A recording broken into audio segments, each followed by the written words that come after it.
be asked to turn on their video when they are recognized for questions.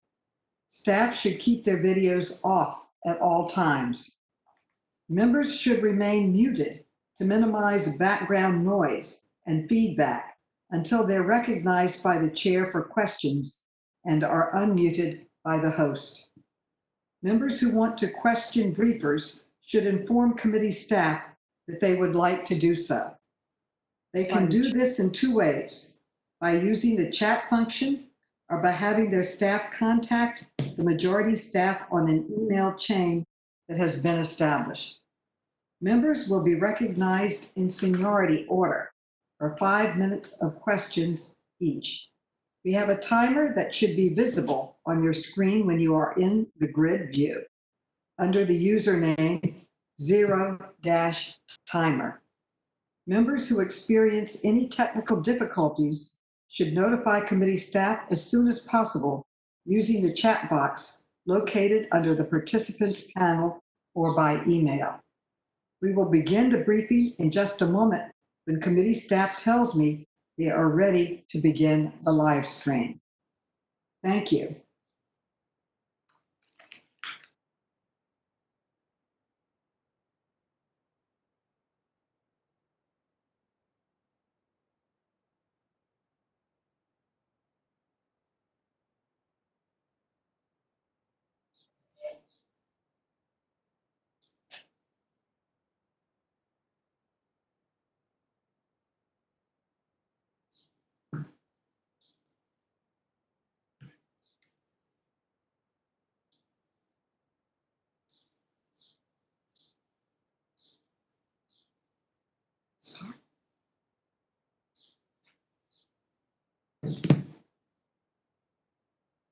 Welcome, everybody, to today's remote briefing. I already said this. Now start.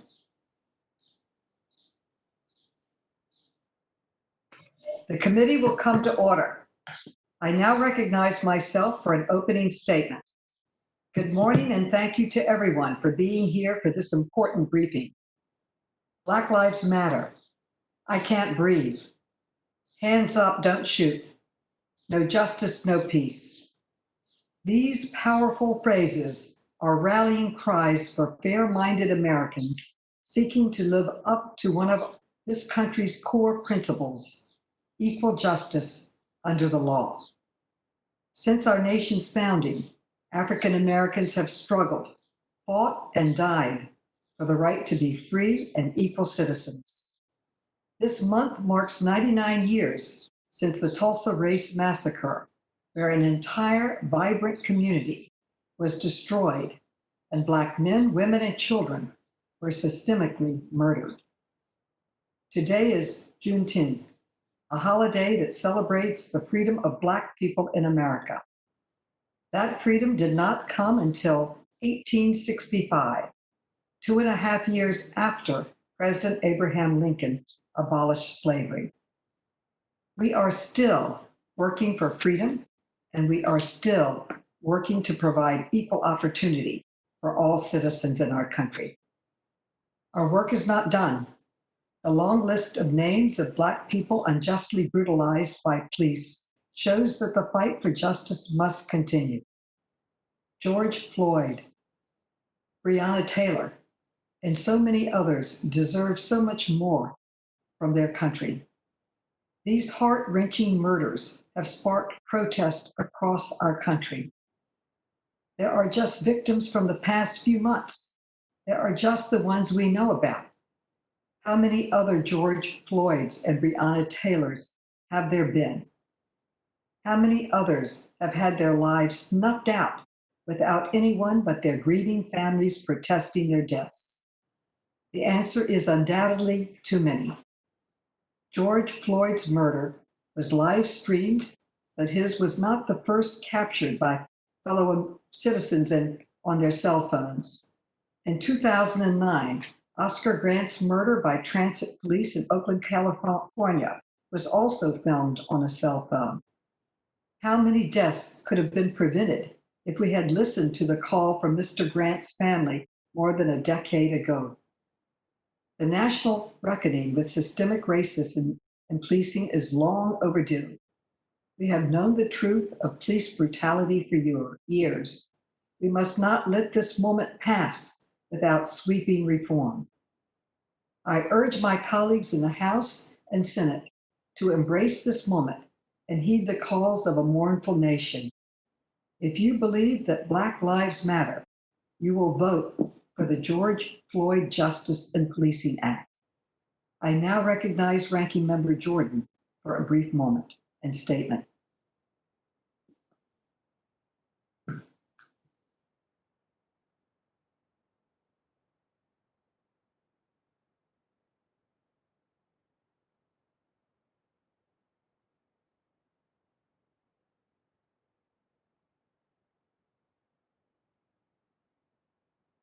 Mr. Jordan, we cannot hear you. Mr. Jordan, are you with us?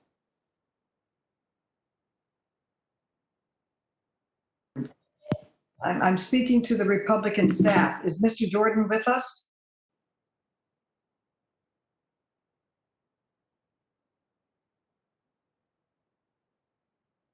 Hello, can you hear me? Is that Mr. Jordan? We have a video, but no voice. Madam Chair, I'm here. We can hear you now. We can hear you Okay. now. Thank you for joining us. I could hear you the whole time, and we've been online the whole time. Thank you, Madam Chair.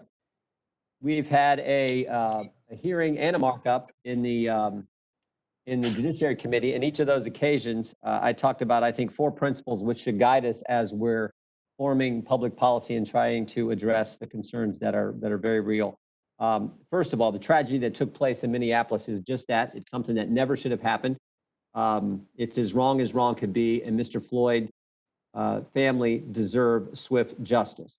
And that applies to anyone, the individuals you talked about, as well as police officers who have lost their lives trying to protect people during the riots that and as that were part of some of these protests around the country. Second key point, I think, is there is a peaceful protest is part of the American experience and something we've all engaged in, part of our First Amendment liberties. But there is a big difference between peaceful protest and rioting, peaceful protest and looting, peaceful protest and the violence and attacks we've seen on law enforcement, and certainly a big difference between peaceful protest and forming these communities that we now see popping up in Seattle and Portland, Chaz or CHOP or whatever the distinction is. Third, and I think this is critically important, the vast majority of police officers do an outstanding job every single day. They put their lives on the line every single shift they serve, protecting our communities. They're the folks here on Capitol Hill who protect us each and every day that we're here and serving the people of this great country. They're the folks who rushed into the Twin Towers on 9/11. And we should keep that in mind as well as when we're thinking about any public policy decisions that we make. And finally, and maybe most importantly, this policy proposal we are hearing from some of my Democrat colleagues and certainly from our big city mayors, this idea that we are going to defund the police may be the most insane public policy proposal I have ever seen. You've got the mayors of our largest, and the mayor of New York saying he's going to cut $1 billion out of the police budget. You've got the mayor, they've already gotten rid of their plainclothes, 600 members in their plainclothes unit. They disbanded that. You've got the mayor of LA, our second largest city, Mayor Garcetti, saying he's going to reduce their budget by $250 million. And of course, in Minneapolis, you have a supermajority of the city council. They're not just going to defund the police, but they are going to disband the police department altogether. And of course, as I mentioned, you got this crazy situation in the city of Seattle, where there's a several block community where there is frankly no police presence and the police had to retreat. So those 4 principles I think we need to keep in mind as we're working on policy and working on addressing concerns that are very real. And I hope we will do that. We offered 12 amendments in the Judiciary Committee to the Democrats' legislation just 2 days ago. Not one amendment, 12 thoughtful amendments, not one amendment was accepted by the Democrats. Again, I think pointing out that we'd like to work together, but I just don't think that's the sentiment from my colleagues on the other side. I hope that changes, and I hope that's the the attitude that we can have moving forward. With that, Madam Chair, I would yield back. Mr. Raskin is now recognized. Madam Chair, thank you very much.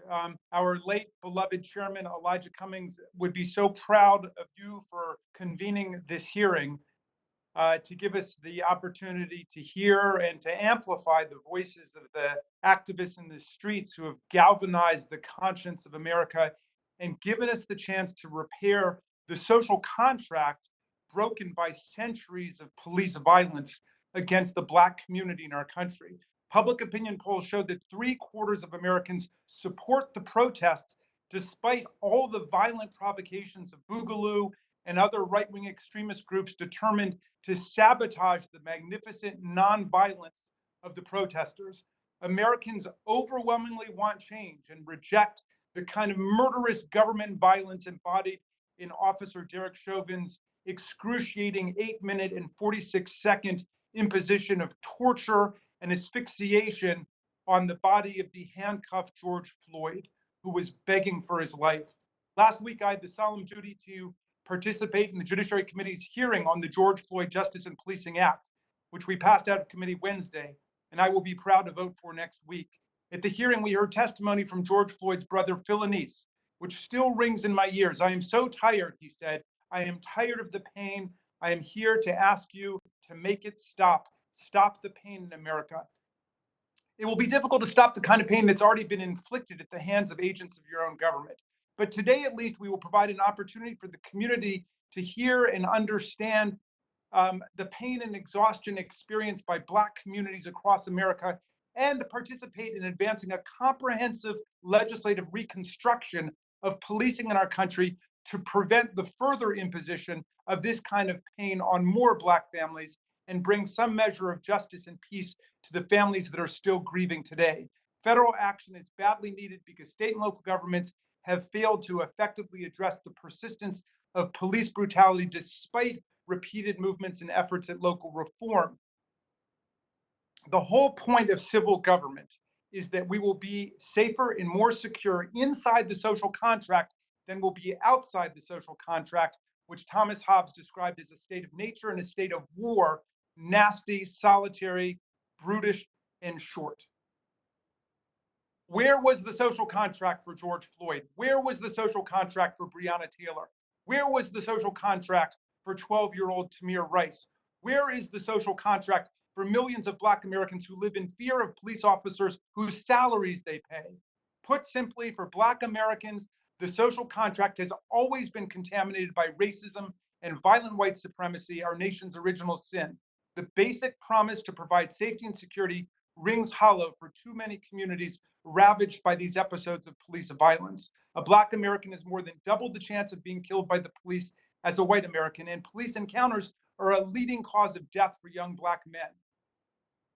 The problems of police brutality we confront today reflect the persistence of embedded structural racism in our country. Violent white supremacy is the real deep state that we must uproot and discard in America. Yes, my friends across the aisle who've been in search for it for several years now, racism is the real deep state in America. Violent white supremacy dominated our country for an entire century, and the Supreme Court did nothing other than constitutionalize it in the infamous Dred Scott decision, which determined that an African American has no rights the white man is bound to respect. And so we had a civil war and a reconstruction, our first opportunity to try to purge the violence of white supremacy. And it lasted for 12 years before it was washed away by the Ku Klux Klan and night riders and grandfather clauses, poll taxes, literacy tests, violent and nonviolent assault on the rights of African Americans. And it took another century where African Americans had to live through Jim Crow, American apartheid, before we got another civil rights movement led by people like our colleague John Lewis, and the blood sacrifice of Dr. King and Schwerner, Cheney, and Goodman, and Medgar Evers, and thousands of other people who suffered at the hands of the violence of racists. And we got the Voting Rights Act of 65. We got the Civil Rights Act of 64. And again, we've experienced a terrible rollback in decisions like Shelby County versus Holder and the appearance of presidents elected not by a majority, but by the Electoral College, like Donald Trump, who utter phrases like finding very fine people marching among racists and fascists and Klansmen in the cities of America. My friends, we conduct this briefing today on Juneteenth, our national commemoration of the end of slavery in the United States. We celebrate freedom and emancipation. We should be working for a third and final Reconstruction in America. Let's finish the unfinished work from the Civil Rights Movement of the 1960s and the Reconstruction of the 1860s and 70s, where I'm proud to say, in a bipartisan spirit, it was radical Republicans from Ohio who led America like John Bingham and Josh Giddings, who led America in saying we must have interracial commitment to rebuilding America from the ground up, not on the basis of white supremacy, but on the basis of equality and justice for all. I want to thank all of our witnesses today for being part of this great struggle. I yield back, Madam Chair. All this. Thank you. Okay, pretty well. Yeah, she's muted. Okay.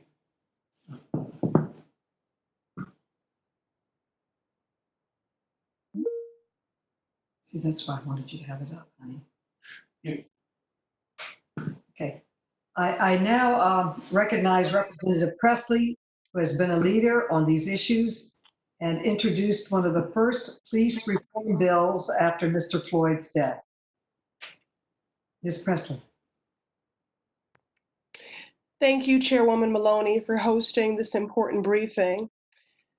Black America is in the midst of a crisis, within a crisis, within a crisis.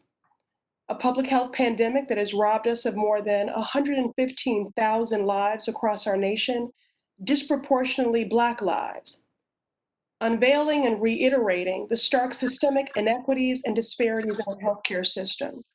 An economic crisis that has led to mass unemployment, evictions, and record levels of food insecurity. And the crisis of systemic racism in our policing system. A system rooted in this nation's original sin of bondage and slavery. A system that for too long has perpetuated the criminalization, the profiling and surveillance of Black and brown bodies, and resulted in the lynching and murder of countless Black people. And while the COVID-19 pandemic took this nation by storm, the only thing COVID-19 didn't disrupt was racism. So in this moment of truth-telling, in this moment of reckoning, it is critical that we center the humanity and dignity of all people and ensure those closest to the pain are driving and informing the policymaking. As Baldwin reminds us, not all things that are faced can be changed, but nothing can be changed until it is faced. The fact of the matter is, racism is not simply a point of view. It is not a point of view or the actions of a few bad apples. It is as structural as the marble pillars of this institution. The man-made discriminatory policies that have destroyed Black lives and Black families in this country were very precise, from the original sin of bondage to redlining to the failed war on drugs.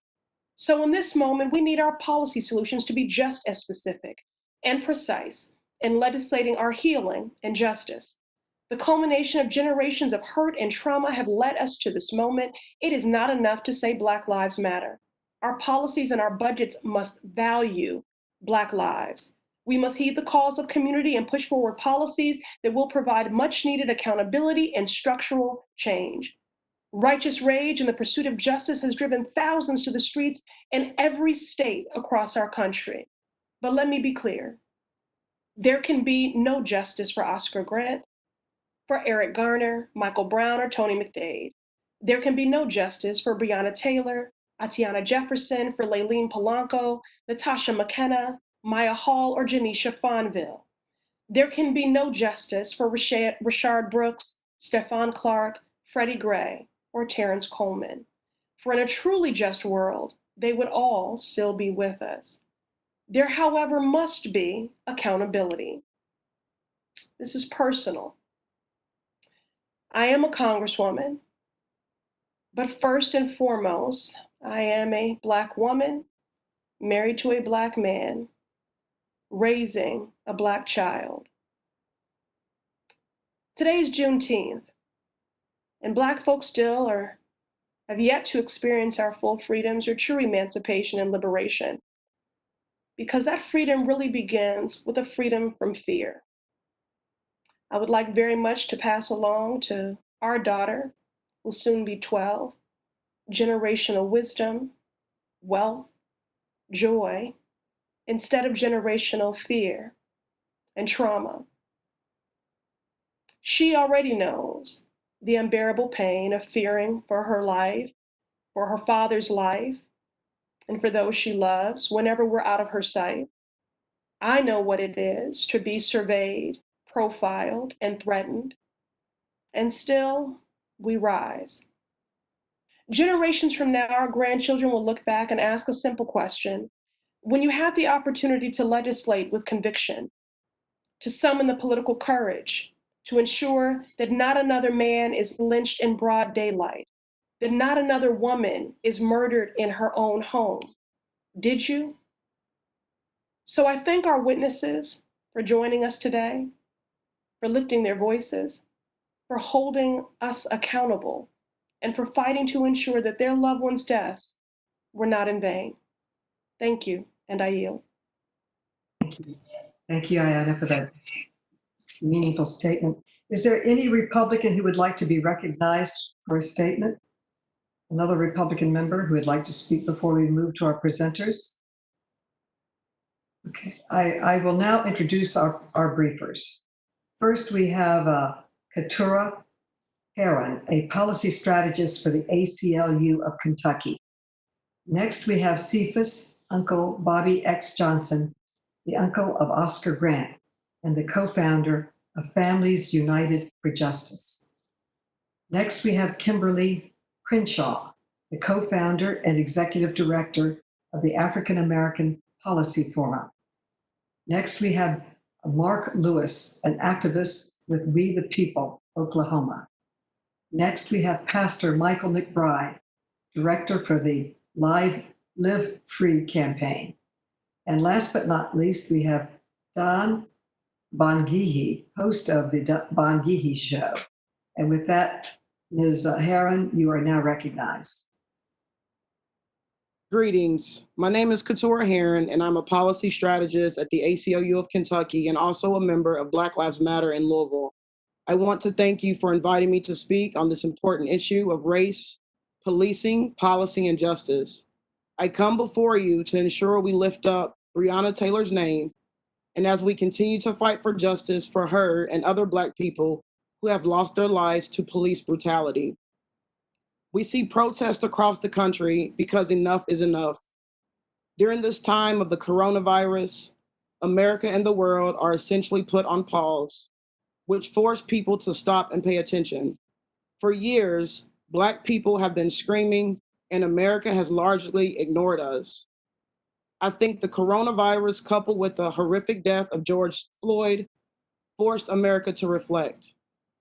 For 8 minutes and 46 seconds, the world watched as a Black man begged for his life and called out to his deceased mother as he lay dying. This is not something that people can easily erase from their minds. No distraction could take these images in the video away, and it's time for America to respond. When killings like those of George Floyd, Ahmaud Arbery, and Breonna Taylor happen, people will lend their voices from around the world. However, we understand that people and their attention spans are very fickle.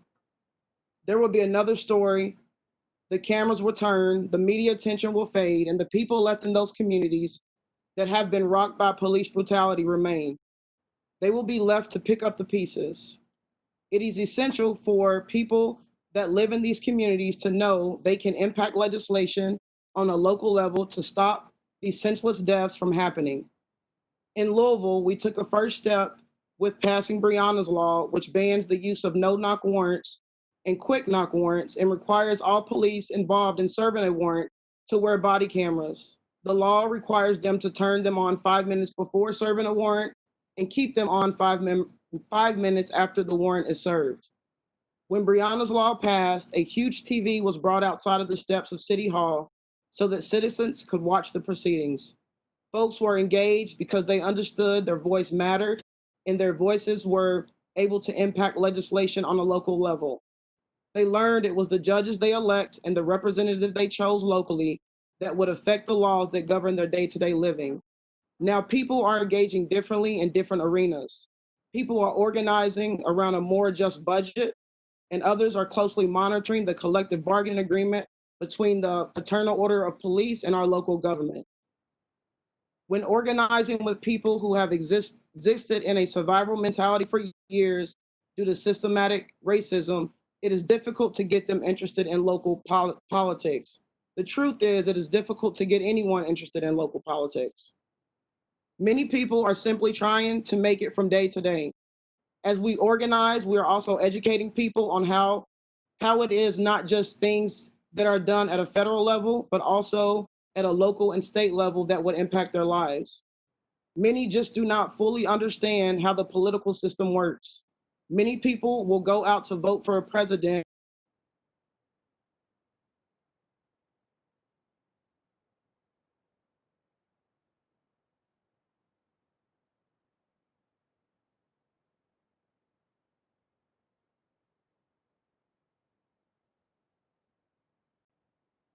Madam Chair, I think we've lost the chat. Okay, then we will we'll go back to her possibly, but Mr. Johnson, you are now recognized. Mr. Johnson. Thank you, Madam Chairwoman. And Ranking Member, U.S. Representative Jim Jordan, and members of the House Committee on Oversight and Reform. I bring you greetings on behalf of our executive team, impacted family members, and community members of the National Families United for Justice Network. My name is Cephas Johnson, also known as Uncle Bobby, uncle of Oscar Grant. Oscar is the son of my youngest sister, Wanda Johnson. I am the co-founder of Love Not Blood Campaign, co-founder of Families United for Justice, the National, founder of California Families United for Justice Network, and founder of the Oscar Grant Foundation, which is now led by my sister, Oscar's mother, Wanda Johnson. I have been advocating for police accountability and transparency for 11 years, since the murder of my nephew, Oscar Grant, on January 1st, 2009, early New Year's morning at the Fruitvale BART station. It is an honor for Families United for Justice to provide written testimony on the topic of structural racism in policing. On this extremely important Juneteenth Day, Families United for Justice joins the nation in condemning the policing tactics, actions, and inactions that led to the death of Mr. George Floyd. We are extremely hurt, and we grieve with the nation at the horrendous killing of Breonna Taylor, Ahmaud Arbery, and now Rayshard Brooks. These names represent just a few in a much longer list of tragedies impacting communities of color. We offer our deepest condolences and prayers to these families. There is no horror comparable to watching your loved one be murdered. That horror is forever etched in your memory, perhaps because it could have been prevented. The power of the police to use deadly force is the most significant responsibility we give to any public official, and that responsibility must be guided by the goals of safeguarding human life and protecting human rights. Current law results in officers killing civilians far more often than is necessary, leaving many families and communities devastated and the public less safe. These tragedies disproportionately impact communities of color. The senseless murder of George Floyd has gained attention around the world. People from every walk of life are protesting that justice be fair, transparent, and equal. It is important that the officers involved be prosecuted. It is impacted families' belief that accountability and transparency is the key to building trust between the policing agencies and the community. Family United for Justice networks are fully aware that addressing issues within the local policing agency is an exceedingly small part of a larger, more complex construct comprising the policing culture. The culture of policing originated from the patty rollers slave patrols organized by groups of armed white men who monitored and enforced discipline upon Black slaves. I'd like to share with you what we as impacted families feel must be addressed. We strongly recommend a national use of force policy included in state and local policing agency standards, mandatory de-escalation requirements for all officers, and policies that require the use of de-escalation tactics as a priority, prohibition of all physical restraint maneuvers on or above the neck, no chokeholds. Police qualified immunity should be removed. Under federal law, police officers who infringe on civilians' constitutional rights can be sued in federal court, but the qualified immunity doctrine shields them from such suits unless their action violates clearly established law. A federal data collection of use of force data, traffic stops, pedestrian stops, and detention data of all demographics. A national database of officers with patterns of misconduct. We wholeheartedly support the passing of the Justice and Policing Act, which specifically addresses the loopholes that continue to allow policing tragedies free of oversight and accountability in an environment that fosters racial tension. Mandatory requirements that all officers render immediate medical aid to any person experiencing a health crisis, whether in custody or not. Mandatory requirement that officers intervene where physical force is being applied to either stop or attempt to stop another officer when force is being inappropriately used. Mandatory law enforcement accreditation as a national requirement. Provide the Civil Rights Division of the Justice Department enforcement and oversight against patterns and practices of discrimination. In closing, on behalf of impacted families, I thank you for allowing our voice to be heard. Today, at this crucial time in our history, impacted families appealed to the House Committee on Oversight and Reform to pass legislation that provides national guidelines to reform the system of policing, to hold police officers accountable, and to snuff out that sick, patty roller culture that has thrived in the belly of the policing since its beginning. As a Black man, I can unequivocally attest to the perpetual existence of discriminatory practice that remains a haunting reality for people of color throughout this nation. It is critical that we first acknowledge the pressing need for a national legislative approach to local policing agency change and urgently begin the process of re-imaging today's policing culture, enlisting those who value the sanctity of life and the protection of human rights. Again, let us, as Families United for Justice, thank you, Ms. Chairwoman. Thank you. We have Ms. Herron back. So Ms. Herron, you are now recognized. Hi, thank you. I'll just finish toward the end of my testimony. There's always talk about when our federal government should step in and when we should leave things to the state and local jurisdictions. It is always the time to do what is right, and I believe now is the time for our federal government to take action and prohibit police policies and practices that brutalize communities. Today, this body should make it your duty and priority to ban no-knock warrants, ensure police officers don't get special protection when they engage in misconduct or use of excessive force. Police who swear an oath to protect and serve should be held to a higher standard. We should draft policy to ensure police have a duty to intervene when they witness their colleagues brutalizing someone. We need to end the 1033 program, which militarizes our police, and stop attacking peaceful protesters with tear gas and other tools and tactics which are used in war zones. Ultimately, we must reimagine public safety. We must divest in policing and incarceration and invest in systems that provide equal access to housing, education, healthcare, safety, and opportunity. Thank you for allowing me to speak today, and I also encourage you all to read my full testimony, which should be provided for you. Thank you for your time.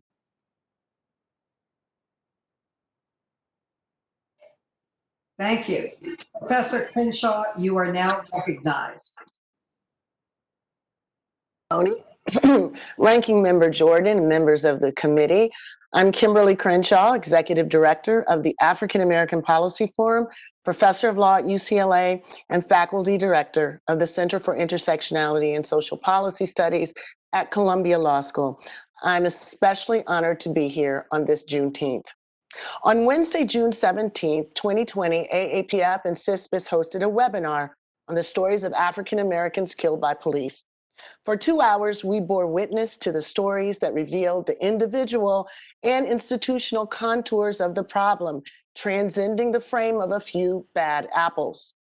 They told us about how the war on drugs, racial profiling, paramilitary policing, permissive lethal force, implicit and explicit biases, police-sourced solutions to mental health and other social problems all lead to disproportionate Black death. They talked about how the impunity with which too many police officers act remains insulated by qualified immunity and by special protections that help them escape accountability. And we talked about how the last words uttered by dying Black people must guide our resolve to transform American policing. Words like, "I can't breathe," "You promise not to kill me," or simply and heartbreakingly, "Mama." By now, I'm sure that from the stories you've heard, the news you've read, the pleas for justice you've seen, you match these stories to the names you know: Eric Garner, Michael Brown, Philando Castile, and George Floyd. But the African Americans that we talked about this week were not those you might think. They were Black women: Michelle Cusseau, India Kager, Kayla Moore, Shelley Fry, Corinne Gaines, and Sandra Bland. Black women and girls as young as 7 and as old as 93 have been killed by police. They've been shot, choked, body slammed, and tasered to death for driving while Black, having mental disabilities while Black, shopping while Black, being homeless while Black, sleeping while Black, defending their homes while Black, and asserting their rights while Black. India Kager was a Navy veteran who was killed when Virginia Beach SWAT team fired 50 rounds into her car, knowing that she and her 4-month-old son had done absolutely nothing wrong. Natasha McKenna was 5'3" Black woman strapped nude to a restraining chair by a half-dozen officers in hazmat gear. They tasered her 4 times while hooded and handcuffed. It was Natasha who uttered the words that should haunt us all: "You promise not to kill me." Tragic stories like India's and Natasha's are amplified by images of Black women and girls being abused by law enforcement, girls being thrown and beaten, a woman being hogtied and dragged, a disabled and elderly Black woman paraded nude in police precincts. Police violence against Black women is very real, it's visceral, it's dehumanizing. Yet in this discourse, it's relatively invisible. Now, we know where a problem isn't fully seen, it can't be fully solved. That's why the structural and intersectional dimensions of police violence cannot be overlooked. In 2014, we at AAPF began Say Her Name to elevate the fact that Black women are not exempt from police violence. In fact, a study found that Black women were the only race gender group to have a majority of its members unarmed when killed. This means that among women killed by police, Blackness may be a greater risk factor than being armed. Black women's stories underscore and expand the current conversation about police reform. The deaths of Black women like Tanisha Anderson and Kayla Moore and Michelle Cusseau in mental health situations amplify the need to rethink both the role of police as first responders, as well as the overused claims that use of force was reasonable or necessary. The deaths of Breonna Taylor and Atiana Jefferson underscore that unless no-knock warrants are eliminated and de-escalation mandates are required, there's no escaping the disproportionate risk, even in the sanctity of our own homes, that we might die. The death of Corinne Gaines after escalation over traffic tickets points to the need to minimize police involvement in minor offenses. And the death of Sandra Bland shows dynamics that reflect the possibility of bias uniquely prompted by both race and gender is real. So the sort of largely unregulated discretion that initiates encounters with police, facilitated by a wildly permissive Fourth Amendment, enhances the risk of other kinds of abuse, like sexual abuse, the Cato Institute found that it was the second most common complaint against police. AAPF and CISPS support the George Floyd Justice in Policing Act as an important first step. We call further for a fully intersectional approach to activities under the Act, including disaggregating race, gender, and other factors in assessing institutional and individual bias, in developing training programs in officer civilian protocols, and in creating alternatives to law enforcement activities. I want to end with two quotes from the 19th century that shape the polar possibilities of this moment.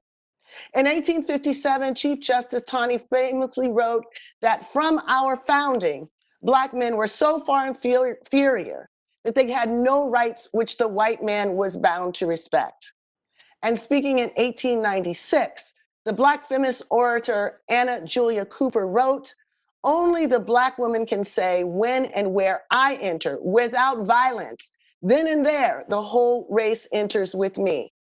In this democracy, it is up to Congress to lead the way in ensuring that when it comes to life, liberty, and freedom from police abuse, Justice Taney will finally be made dead wrong, and that Anna Julia Cooper will stand fully in the right.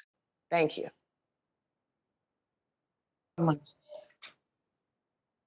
Mr. Lewis, you are now recognized. Thank you. Thank you, Chairwoman Carolyn Maloney, Ranking Member Jordan, and distinguished committee members. I am grateful for the invitation and the opportunity to speak with you today and share our community concerns regarding abusive policing practices and the immense need to reform. My name is Mark Lewis. I'm a community organizer and founder of We the People Oklahoma.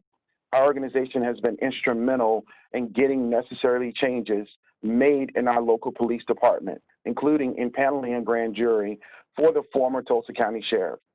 Those indictments led to convictions and removal of officers who were negatively impacting the community. Today, I would like to discuss policy changes, decertification, and racial disparities. In 2016, an officer-involved shooting, which ended the life of Terrence Crutcher, showed just how slanted the policies are to protect officers from facing criminal indictments. The officer in question was not given drug or alcohol tests after the shooting. The officer was allowed to review the video of the shooting, making a statement, and the officer was not interviewed for 3 days immediately after the shooting. Nor did the officer render aid to Mr. Crutcher. Even though she was trained and registered as an EMT, we do not know the suspect. We may know the suspect's victims. We may know the suspect's criminal history and what could possibly have impaired that particular person. Yet we have little information to know what could have impaired that officer. This is common across officer-related shootings. I submit that each officer who discharged their weapon, firearm should have a mandatory immediate blood and alcohol test, along with psychological evaluation. This will help the departments to avoid broken officers back in the field. There must be specific federal definition of excessive force. It should not be left up to the jury to determine what a reasonable law officer should do in various situations. We must have a federal standard that red flags an officer for use of force and excessive force complaints. Officer Chavin, who now is charged with the murder of George Floyd, had dozens of complaints in his 19 career, and 16 of those were closed without disciplinary actions. Would a federal limit on excessive force claims have prevented Chavin from committing the crime that he is now accused of? We need to encourage agencies to begin to decertify law officers, including security guards, who are fired or commit crimes. We have seen time and time again an officer commits an offense or fired from a department. That officer is moved to another department without a review or decertification. Officer Shannon Kepler, who was convicted of killing an unarmed African-American man, Jeremy Lake, has not been decertified. Bob Bates, who was convicted of killing an unarmed African-American man, Eric Harris, has not been decertified. Most recently in Tulsa, a former detention officer who's had a history of racial bias and use of force claims he was able to become a security guard, and he just shot and killed an unarmed Black man. Had any of these officers been decertified, would have been possible that they would not inflict any death or trauma they have caused. Governor Charles Baker of Massachusetts has proposed a bill that would decertify officers who fail to live up to their oath by falsifying evidence, make false arrests, or if they're convicted of crimes. This should be the national standard. Currently, the process of decertification is up to the licensing board in each state. Therefore, a federal database of negligent and destructive law enforcement officers need to be created to weed out those and should be decertified.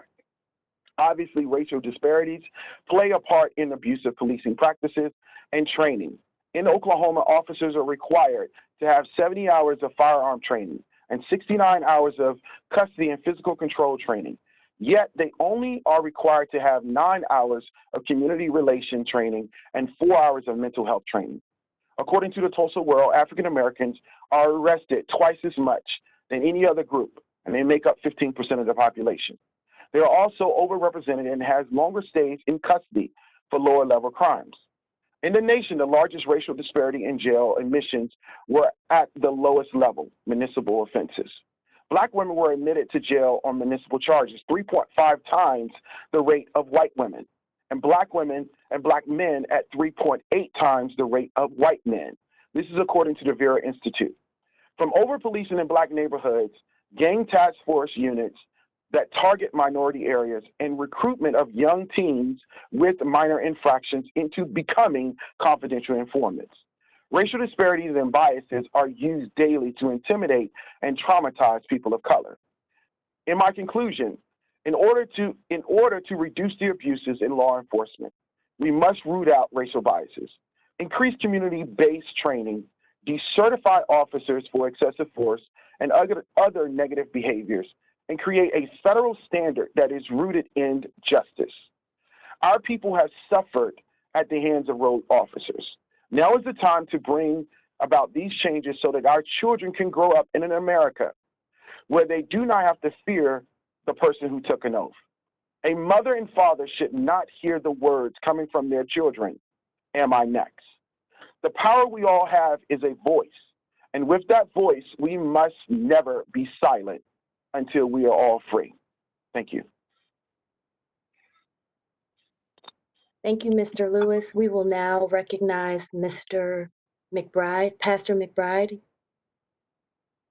On behalf to Chairwoman Maloney, Ranking Member Jordan, and all the members of this committee, on behalf of all of my freedom-fighting friends and comrades, as well as the victims and survivors of state violence I am in relationship with, I thank you for the invitation to testify. My name is Michael McBride. I am a father, a husband, a minister. Over 20 years ago, March 9th, 1999, I was physically and sexually assaulted by San Jose police officers. I was a student at a Bible college living with my pastor and his family, but that night the police could not see my humanity. While returning home from visiting family, I was racially profiled. My groin and testicles were squeezed and groped. Officers ran their hands through my underwear, claiming to look for weapons they would never find. I was brutally thrown to the ground with knees in my back and guns pointed at me, and my arm was feeling like it was on the verge of snapping in two. Verbal assaults and obscenities were hurled at me with no provocation. That evening, these men I did not know tried to crush my dignity. They left marks on my body and trauma in my spirit that persists even to this day. I am glad I did not die that night. While their guns were trained on me, there were moments I thought I would die. I felt so unprotected. I felt so disposable. These last 20 years of activism and practice is the fruit that has emerged from the soil of that horrific night. And for so many of us who have had our humanity degraded, our bodies mishandled, our most sacred parts violently abused under the guise of the law, there is a pain that never leaves us, a shame and anger that never subsides. There are ever-present questions that echo in our minds, why did this happen to me? And why was no one held responsible? And many of us who show up in the streets to protest arrive with scarred bodies and unresolved trauma, still mourning and enraged that in almost every case, the very person who harmed us is still hired as a police officer in our communities with no accountability or, worse still, no remorse. Our protest then becomes a cathartic release, and it is righteous and sacred. But it is not enough. Our country must do the hard but necessary work to uncouple itself from a 300-year-long legacy of anti-Black racism and violence that has become essentialized in the system of policing at work today. And on this Juneteenth day, when we memorialize the news of emancipation arriving to the enslaved Africans in Texas, how could we ask for anything less than freedom from this system of policing? This is what abolition points to. When many of us say abolish the police, we are not saying abolish public safety. Far from it, we are saying let's formally bring to an end this current form of policing, a system all too willing to sacrifice dark-skinned bodies, Native bodies, trans bodies, women's bodies, male bodies on an altar of a false sense of safety. Now, reasonable people can debate the particulars of the how we achieve public safety, but all of us should agree this system of policing cannot continue at the cost of Black lives and Black safety and security. The good news is we need not sacrifice public safety to end this system of policing. Neither must we start from scratch to reimagine a 21st century public safety system. For the past 20 years, I've been immersed in the work of public safety at the intersection of ending gun violence and mass incarceration. My journey as a survivor, a faith leader, a practitioner, organizer, a national leader have taught me that victims and perpetrators in urban communities are often the very same people. Their networks of violence are largely concentrated and over-policed. Here is some evidence. With respect to violent crime, research from the Prison Policy Initiative tells us that only 5% of all arrests are for violent crime. Our experience reinforced that less than half of 1% of a city's population drives as much as 60% of gun-related shootings and homicides. We have the strategies to save lives. We must scale them up. Shrinking the footprint of policing in our cities for the sole purposes of reinvesting these tax dollars in proven community-based safety and intervention programs is a recipe for success and not failure. Can you imagine how different our communities and country would have looked if we unleashed hundreds of thousands of public health nurses, addiction counselors, and healers in the 1980s and 90s rather than more cops? We can still right that wrong today. As I close, I know many members of Congress are uncomfortable with the language of defund the police as it has been defined by many as a zero-sum game. May I suggest we think of this very differently, because after decades of overinvestment in failed systems, all the people are asking for is a refund. Refund our tax dollars so we can put it into schools.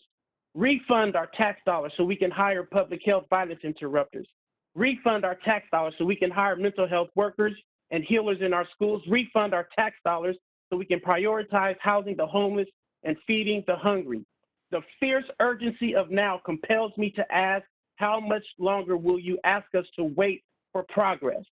What is at stake are not merely budgets or politics, it is dignity, life, our sense of belonging to one another, our shared humanity.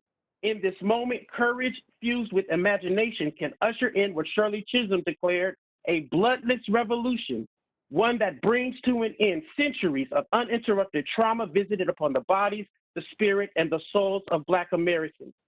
May our progeny look back on our times and say, to paraphrase Langston Hughes, these are the days when America became America. For the many who have never had America be America for them, may we launch this third reconstruction and change the system of policing for Black Americans and all Americans in this country. God bless you. Thank you. Thank you very much, Reverend McBride. Chairman Maloney's system is down. Unfortunately, there is an area spectrum outage in her neighborhood. So I'm going to recognize Mr. Bongino for his 5 minutes of testimony. Thank you, Congressman Raskin and Ranking Member Jordan. I appreciate the opportunity to address your committee on this critical issue. The death of George Floyd was incredibly difficult to watch for all of us. None of us will ever forget that video. was a moment of sincere national unity and outrage. Tragically, that moment's being sabotaged in an effort to impugn the integrity and heroism of the men and women who stand on the front lines right now between civilization and mayhem, our police officers. Yes, we can and we should focus on improving our police departments. It's critical. It's the right thing to do. Our police officers do have enormous power. They have the power to take away freedom and, in some difficult cases, life. But defunding the police is unquestionably the road to destruction. Policing is a stressful and at times emotionally overwhelming job. No other position outside of our military asks so much of men and women. No one on this panel is currently being asked to meet and interact with people at the worst and potentially most perilous moments of their lives for 8 hours a day, potentially 7 days a week. No one on this panel. It's devastating. It takes an emotional toll on our brave police officers, the men and women in blue. An emotional toll that thankfully few will ever know. Having said that, police officers can't have bad days. We can and we should do better. But this national debate has morphed from a conversation about improving the quality of policing to defunding them and painting them with grotesquely offensive labels such as systemically racist. Well, I ask, what system are you referring to? It's a fair question, is it not? Many of the political figures lobbying this charge are the system. If you believe in a system, well, this is a fair question, is it not? And the system they are a part of in many of these cases has been monopolistically run by Democrats for decades. Ignoring this reality while insinuating that the good police officers who work within it are willingly compliant with a racist system is really tragic. I proudly served in the 7-5 precinct in a largely minority precinct in East New York, Brooklyn. And the police officers I worked with always reported for duty, looking to assist the people in that neighborhood who, again, were largely minority, Black and Hispanic. I'll say in closing, Father's Day is approaching. And while some with perverse motives are using our police officers as political footballs in this destructive game, I humbly ask you to think about the many families across the country that'll wake up on Father's Day staring at nothing more than a picture of a police officer father they once hugged. A photo of a police officer lost in the line of duty will never, never take the place of an embrace. Think about that as you choose your words when referring to the finest men and women I've ever had the honor to work with. Thanks for your time. Thank you. Thank you. I now recognize Representative Presley for 5 minutes for questions. Thank you all for being here. Again, the people closest to the pain should be the closest to the power, driving and informing the policymaking. And we're so grateful that you are lending your expertise to this moment. Mr. Johnson, I want to extend my deepest condolences for the loss of your nephew, Oscar. You are the member of a tragic club. And I'm grateful that you join us today. Too many Black women and mothers, surviving family members have had to relive the trauma of seeing their loved ones murdered and live streamed on national television. The mothers of the movement have been trying to tell us for generations, from Mrs. Till to Lucy McBath, to stop murdering our children. We must listen. We must center these experiences in this moment of truth-telling and reckoning. And while Juneteenth is meant to be a day of celebration and of freedom and emancipation, again, we must take stock of this moment and be sobered about the work that lies ahead. Mr. Crenshaw,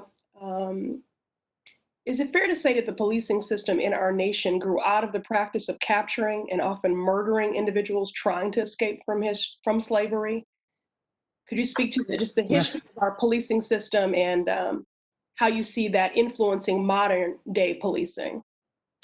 Thank you, Congresswoman Presley. Indeed, one of the historical dimensions of policing that is in many of these conversations overlooked and undervalued is the fact that our policing system was grounded in the notion of patty rollers, effectively those who would ride the plantations to use coercive dimensions to secure the safety of plantation owners and others who weren't subject themselves to slavery.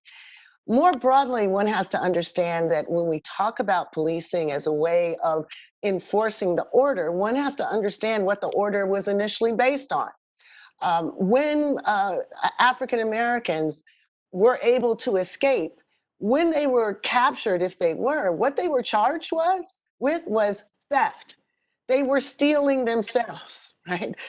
So the very system of law that backs up a racist economic system is the thing that police were reinforcing and securing against what would otherwise be seen as self-help.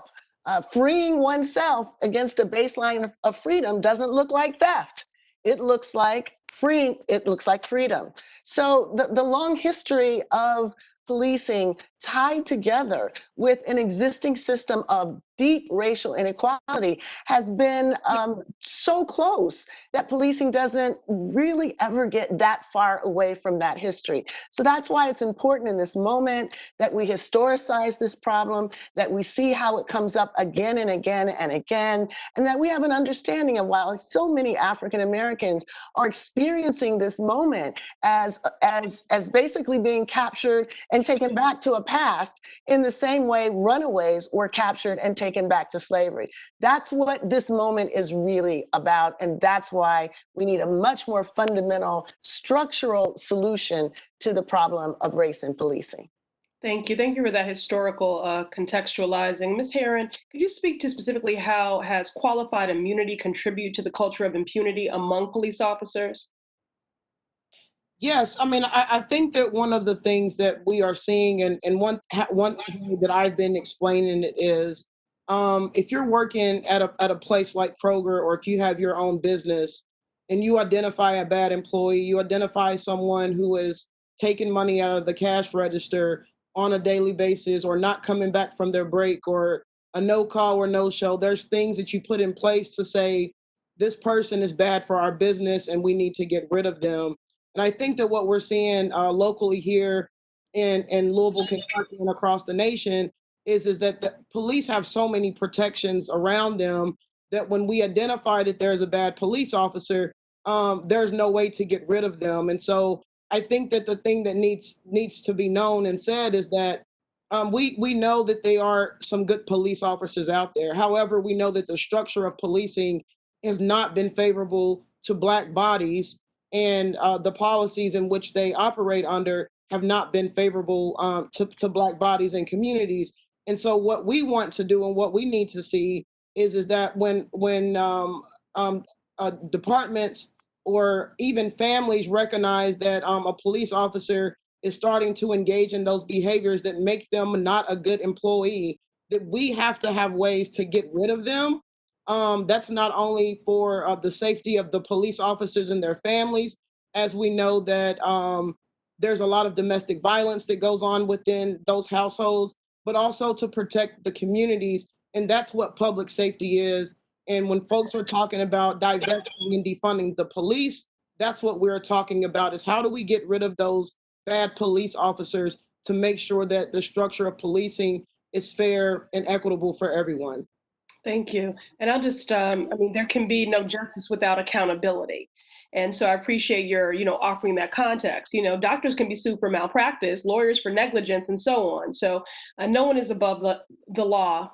Policing should be no exception. My colleague, Representative Amash, and I, we've introduced the Ending Qualified Immunity Act, which would eliminate fundamentally the flawed qualified immunity doctrine and allow Americans to seek justice when their civil rights are violated. I hope my colleagues will support that. Ms. Crenshaw, you coined the term intersectionality, and it does speak to the reality that our destinies are tied and that we must center and uplift the most marginalized in our policymaking in order to realize equitable outcomes, to center those at the intersection of multiple forms of structural and interpersonal oppression. I just wanted to yield the floor to you for you to educate those on the term who might be unfamiliar. Thank you, Congresswoman. Intersectionality is basically a concept that allows us to see that problems in inequality are often not single issue problems.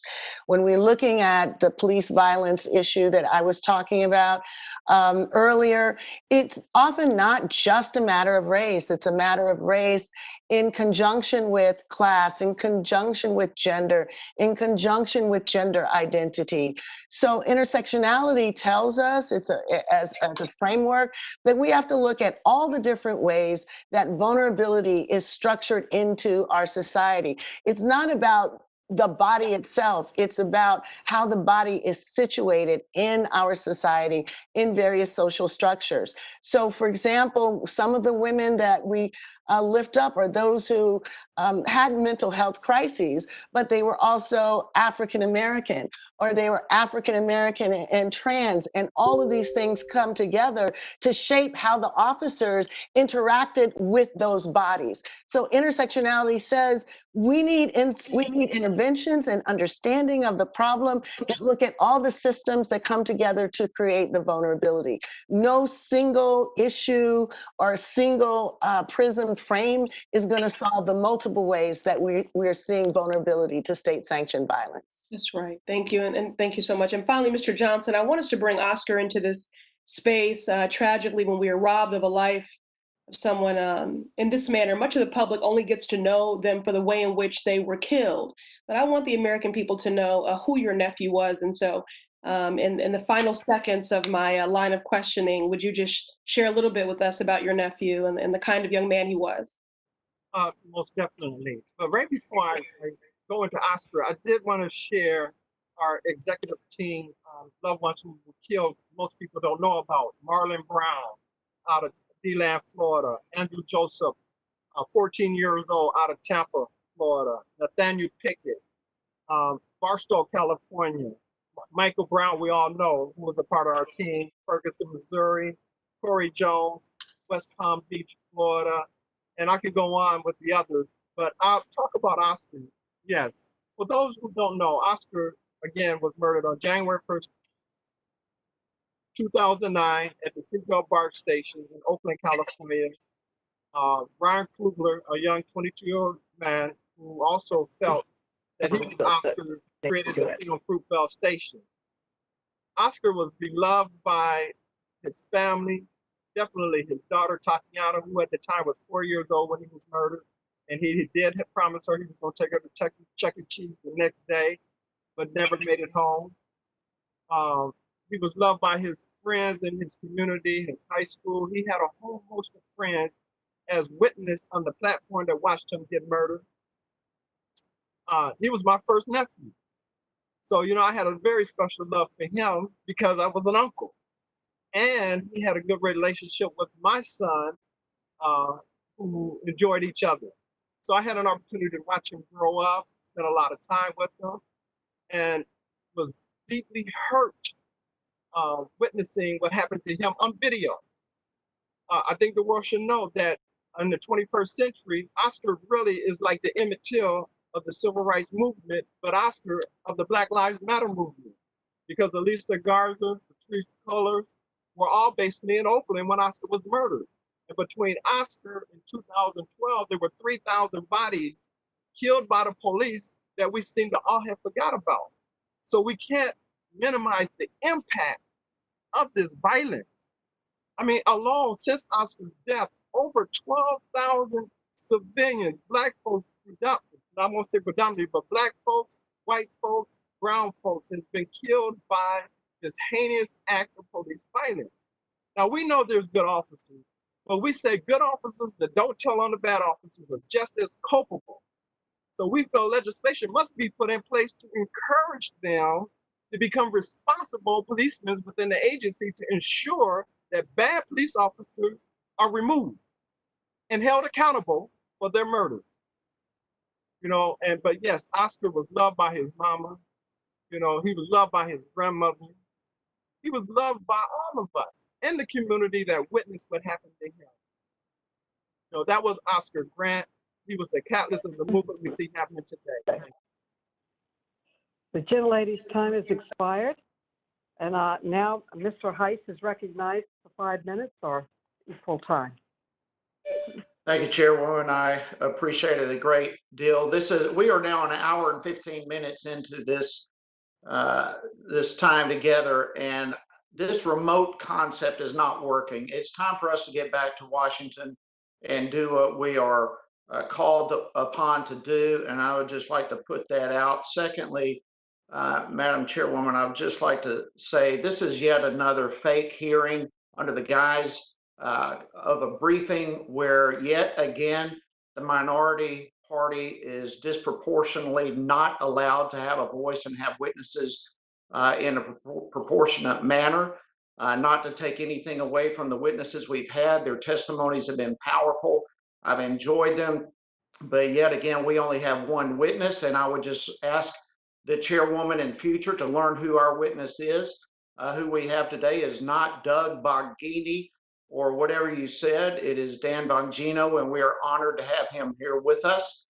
In light of that, I would also like to say I am grateful to participate in a hearing that is addressing a very serious, a briefing that's addressing a serious problem. No question, Black lives do matter.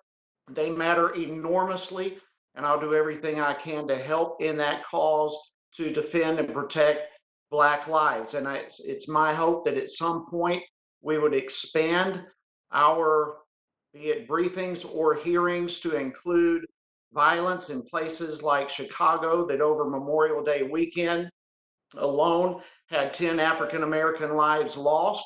This past weekend, 80 Chicagoans were shot by drive-by shootings. There were 21 fatalities, overwhelmingly within the Black community. That needs to be addressed. I hope we'll also one day look at the Black babies' lives that matter, where again, disproportionately Black babies are being aborted. 14% of women of childbearing age are Black, but 36% of abortions are in the African American community. 471 abortions per 1,000 live births. I hope we will look at that as well at some point in the future. All that to be said, Mr. Bongino, thank you for joining us. I'm sure you recently saw the shooting of Rashard Brooks in the Atlanta Police Department by Officer Garrett Rolfe. One thing that I wanted to bring up to you, Fulton County DA Paul Howard actually said that Brooks pointing the taser at the officer did not constitute a death threat. And yet just 1 week before he made that statement, he charged 6 Atlanta officers with inappropriate use of a taser as a deadly force. Now, I'm not trying to adjudicate one way or the other the circumstances of this case. My concern, however, is the confusion that so many of our judicial departments are creating with a double standard, where a taser in this case is a deadly weapon in one case and not in another. How important is it that we get these policies, these rules clearly defined so that our officers are enabled to do the work that they are called upon to do?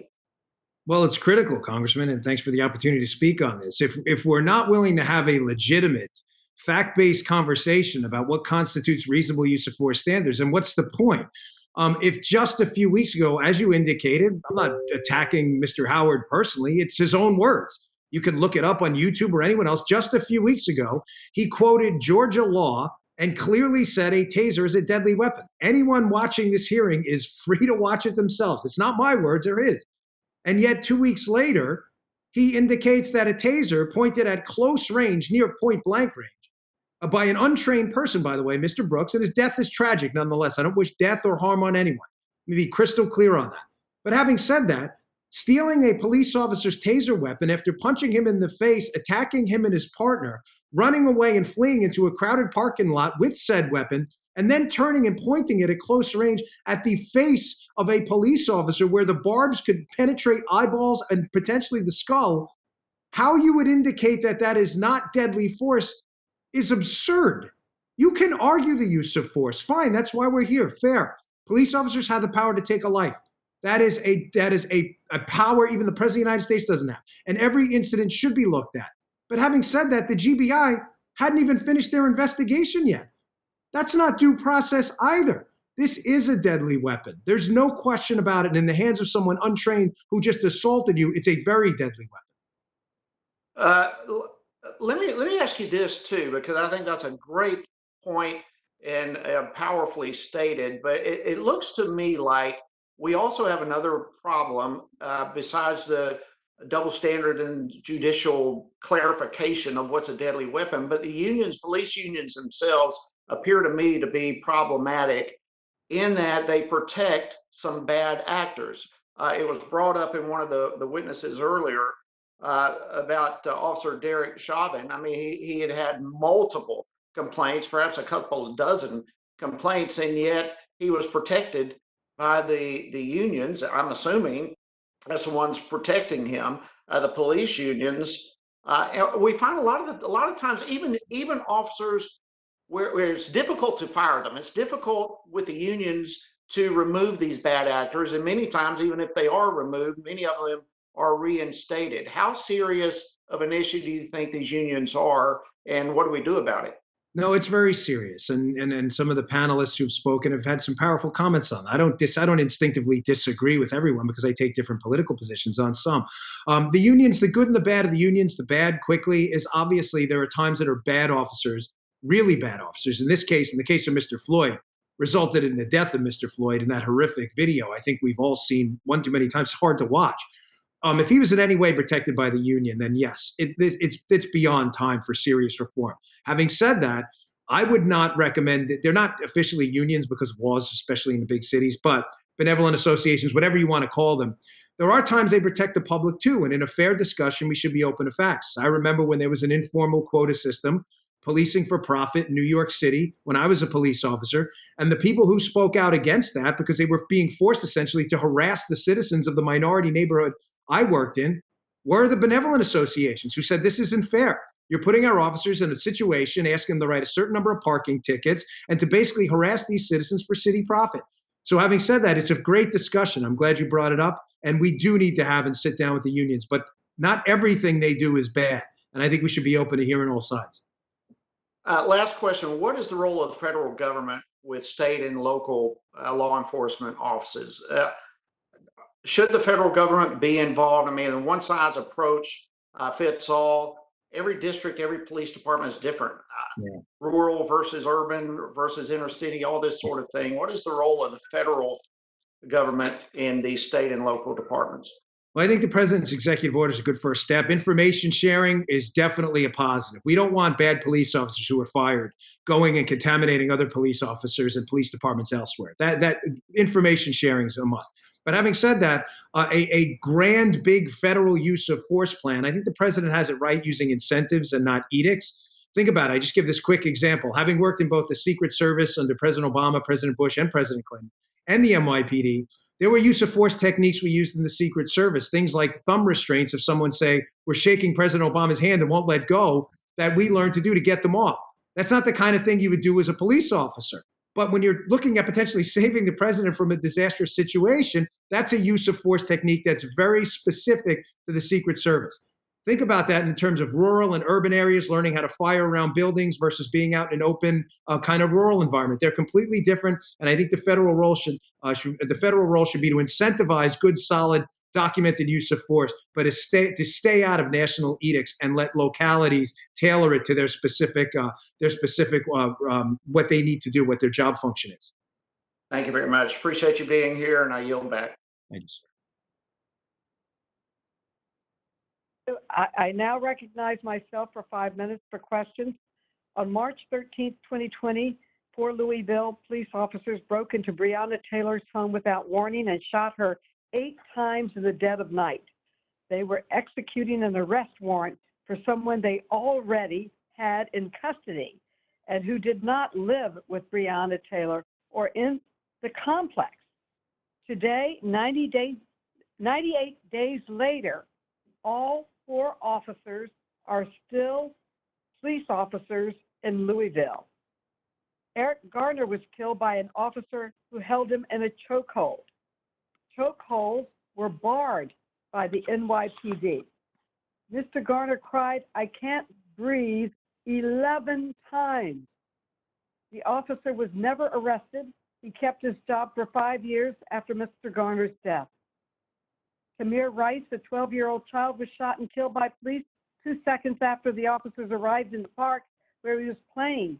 The officer was responding to a neighbor's call that a child was playing with a gun that was probably a fake gun. The officer was never arrested. These are tragically just a few of countless loved ones, children, brothers, sisters, fathers, mothers, and friends lost to unnecessary police violence. For far too long, police officers who commit horrific abuses against Black Americans have not faced any consequences, not even when they take a life. I would like to ask Ms. Herron, can you talk briefly about the current lack of accountability for police misconduct? Yes, thank you for that and explaining everything. I am happy to announce that today it was announced that Brent Hankerson was fired today from LMPD. So that is a first step, and I think that happened because of the continuous pressure on citizens here in Louisville and across the nation of demanding him to be arrested. But I mean, just like that you said and explained, it's super frustrating when we know that police officers are engaging in misconduct. And for Mr. Hankinson and many other police officers we've seen across the nation, it's not their first time that things are building up, and there's all these different things that are happening. And so, you know, and I think that a couple of people hit on this earlier today. We just want to make sure that police are held accountable. And the only way that they're going to be held accountable is that if there is legislation that is put into place that counteracts the protections that they have right now. I know that many jurisdictions have a police bill of rights, and they have all of these other things that pretty much protect them. And you know, just like Representative Presley said earlier, if you are a lawyer or a doctor and you engage in such behaviors, then you will lose your license and you will no longer be able to practice. And that is the same things that we want for police officers. And that is simply to ensure that our communities do not continue to be brutalized and traumatized. Thank you. Thank you. Thank you. Thank you. Thank you. Mr. Lewis, can you briefly discuss the issues you have encountered in trying to introduce reform in Tulsa? Thank you, Madam Chairwoman. It's been challenging, as even the Republicans have said, is that we do need to look at the FOP, the Fraternal Order Police. The part of problem of this is that firing an officer and also trying to get that particular officer decertified so that they will not go to another department. You had mentioned Tamir Rice. Well, the officer who killed Tamir Rice went to go work for another department, another agency. And I think part of the challenge is, and to be frank, we have too many agencies in the local community. We have a particular area in Tulsa, we have possibly 7 different agencies. And all of those 7 different agencies have to have, each have their own set of policies. So to hold them accountable, for example, the Tulsa County Sheriff's Office has one set of policies, the Tulsa Police Department has another set of policies. So what we have done is asked for all of law enforcement to publish your policies online so that all of the citizens can see that. But the Tulsa Police Department has done it, but the Sheriff Department has not done it. So it's just been a struggle just to go one step. And those are the things that we go through daily just to hold them accountable, just to make sure that these officers who create these types of poison within the department, we currently right now have an officer who made national headlines by pinning and saying that Black people should be shot more. This particular officer has had a history of problems, even writing an article in 2016, This is War, after and then declare Black Lives Matter a hate group, but that officer is still an officer. That person also submitted to the Minneapolis Police Department saying that we will go ahead and give you warrior style training after the mayor has banned the warrior or type of fear type of training.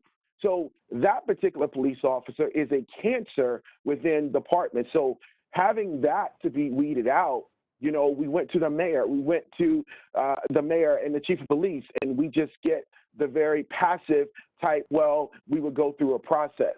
They need to have a zero policy where they are going at them and they're saying, we're not going to tolerate this, and that you cannot bring on this type of behavior and poison other officers who are trying to do their job. I thank you. Pastor McBride, can you discuss the notion that there are only a few bad apples in police departments that need to be identified and removed? Is this true, or are there larger issues at work? I do not believe the average police officer is a bad person. I have family members and loved ones who serve with honor and distinction, but I do mean to say, however, that the culture of policing turns too many good people into bad officers. And we must reckon with this ugly truth that 300 years of policing, we have yet to reach a consensus in this country that you cannot be a racist and be a cop. We have not agreed that you cannot be a cop and affiliate with white supremacist groups and KKK members and alt-right members and neo-Nazis. And so indeed, there are elements in police departments that must be rooted out at the core to preserve the public safety servants who do embrace a different and reimagined way of public safety. And so our task has to be taking seriously, part by part, the kinds of public safety servants we want in a 21st century model, realizing that the root and the culture of departments turn good people into bad cops, purge those elements, and let's reimagine those who remain in ways that move them from people who are using force to guardians, protectors, and bring in the ultimate modes of community-based public safety that include our violence reduction strategies. It was great to hear our Republican member mention gun violence in some of our urban communities. We would love to have bipartisan support for Break the Cycle of Violence Act. These kinds of strategies that we know indeed save lives without increasing police departments. It decreases police budgets, and it keeps our young men and women and others from going to jail. There are solutions, but we must have the political will, we must have the imagination, and we must have the fortitude to look at the institution, not the individual, root out the culture, and what remains will be a public safety system for the 21st century. Thank you. And I will keep saying their names: Breonna Taylor, Tony McDade, George Floyd. I hope my colleagues will work with me to try to ensure we never have to add anyone else to this list. I now recognize the ranking member, Jim Jordan, for five minutes, or as long as he'd like to question. Mr. Jordan, you're recognized.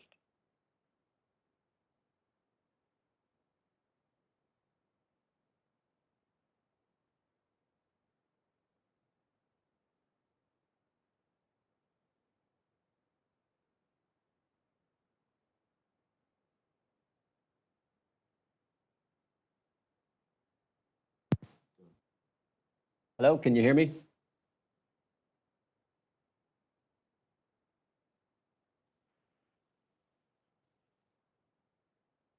Madam Chair, can you hear me? I can hear you. I can hear you. Can you? Okay. Thank you, Madam Chair. I want to thank our witnesses today and for your testimony. Mr. Bongino, you served with distinction in both the New York City Police Department and the Secret Service. Is that right?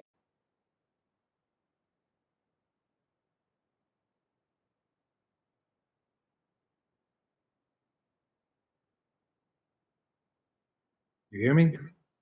Can now. I can now. Oh, yes, sir. That's right.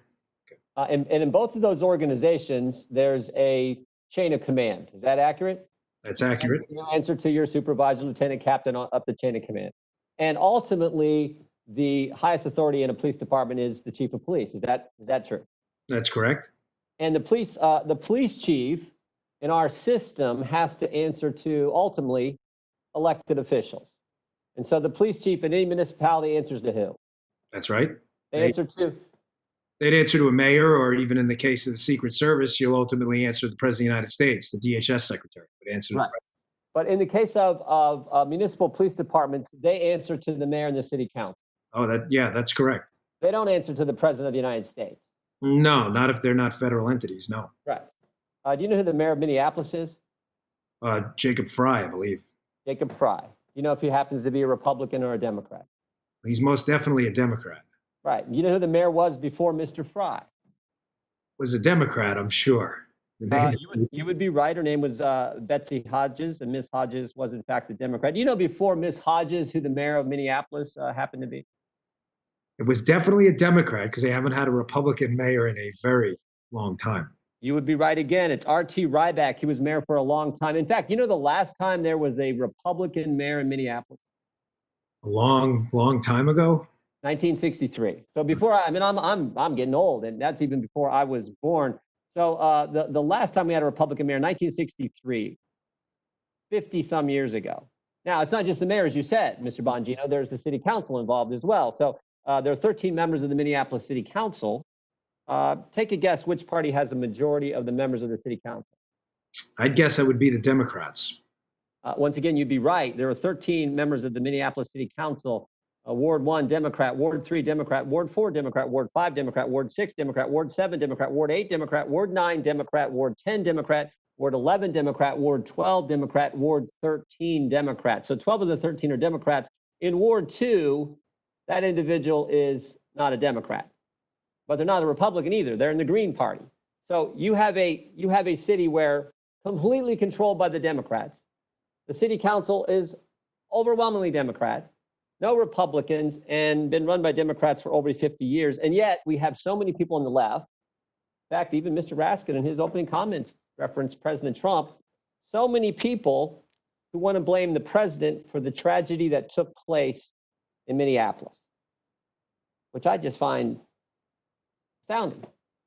And now, after that tragedy, you have rioters, looters, Antifa terrorists who destroy 500 businesses, 220 billions, do what has been estimated at $55 million in damages. And across the country, we've had 700 law enforcement personnel injured in these protests and riots around the country. And somehow that also is being blamed on President Trump. Yeah. And their answer and their slogan, their statement is 3 words: defund the police, which I found, again, astounding. So tell me how, because I think this is the most insane policy proposal I've ever heard. Talk to me about this defund the police concept, something as a guy who wore the uniform, walked that beat, did your shift every single day as an NYPD officer. Tell me how dangerous that is. Well, Congressman, there are policies we talk about and there are legitimate disagreements, tax rates, whatever they may be. And, a lot of that is esoteric. You can get a good accountant in some cases, whatever you may do. Tax rates probably in the long run aren't going to kill you, even though they're bad policy at times. That's not this. If you support defund the police, I've said in the last hearing and I'll say again, you should raise your right hand and take an oath to your constituents to go to all the funerals you're going to see in your precinct as this happens, because make absolutely no mistake about this. I will say this on the record, I will say this on tape, and I'll broadcast this everywhere. People will die. Kids will die. Teenagers will die. Adults will die. Moms will die. Dads will die. And that's not just the first order effects we're talking about from the depolicing of neighborhoods. What I mean by that is we're not just talking about less uniform presence on the street. When there's a uniform presence around, crime goes down. Why? Because smart people don't commit crimes in front of police officers. I'm also talking about the brain drain. The latent print officers that, God forbid, your house is burglarized, that have years of experience pulling fingerprints that'll never be pulled. Mm-hmm. The officers trained in sexual assault who know exactly how to talk to that woman or that man in some cases and say, listen, what happened here? That trained domestic violence or child abuse officer who's interviewed hundreds of kids in these tragic situations that knows exactly when that child, due to fear, is trying to protect an abusive parent because they've heard it 100 times before. That's all going to go. You want to defund that? Who are you going to bring in? You're going to bring in social workers? Listen, as I said in the hearing, I adore what social workers do. I did my graduate degree in psychology. They do a great job. They are not police officers. They are not on the front lines of these dangerous situations. I'll throw one more at you. I lived through broken windows policing. No one on this, I respect what everybody said, and I mean that. But nobody is going to tell me that depolicing a neighborhood makes it safer, because I lived through the broken windows policing implementation in New York, in one of the busiest, most high crime areas in New York City, East New York, Brooklyn, which is largely Black and Hispanic, where the good residents of that city, they used to come out and tap me on the shoulder and say, "Officer, please, don't tell them I said it, but this guy's slinging crack on my corner and he won't leave my family alone." How are you going to tell them? What's going to be your lecture to them about depolicing? Have a social worker come out? I was there. I sat on that damn corner and listened to it. You're not going to tell me it didn't happen. That happened more than once. They deserve a police officer. Having said that, they deserve a good one. And I understand the concerns, and they are legitimate. But people will die if you support this abomination of a policy. And I can't ask you in strong enough terms to please stop talking about this on the other side. It is a nightmare for me and any of the good American citizens who just want a piece of this country in safety and security. Well said.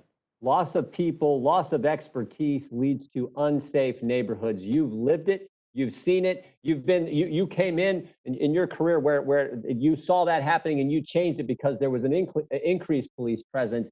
Now, do you take them at their word, Mr. Bongino? Because we've had a lot of people here in the last few weeks who said defund the police doesn't mean defund the police. I find that interesting. It's 3 words: defund the police, and yet they say that's not what it means. Do you take them at their word when they talk about this concept? Listen, I can only listen The to their own gentleman's words. time is expired, but the gentleman may answer. I can only take them at their own words. Defund means defund. Police organizations are not charitable organizations. They're paid government employees. If you're not going to pay them, you're not going to have police and government employees. I mean, this is a simple understanding of the English language. If you don't mean it to defund it, then don't say it. It's as simple as that. Thank you for your service to the citizens and families in New York City, and to the presidents and the folks you served and protected. And thank you for being with us today. I yield back. Now, Chairman Raskin, right, for 5 minutes for questions. And following that, our clerk will take over the process of letting members know who is next. Due to my ongoing connectivity issues, I am staying on till the end of this, but it's hard with the connection that we have and not being able to see anyone. Anyway, I yield to the distinguished Chairman Raskin and thank him for his hard work on developing this hearing we have today. Thank you, Chairman Raskin. Hey, thank you very much, Chairwoman Maloney. I first want to agree with my friend, Mr. Heiss, about the vast superiority of our being in Washington together.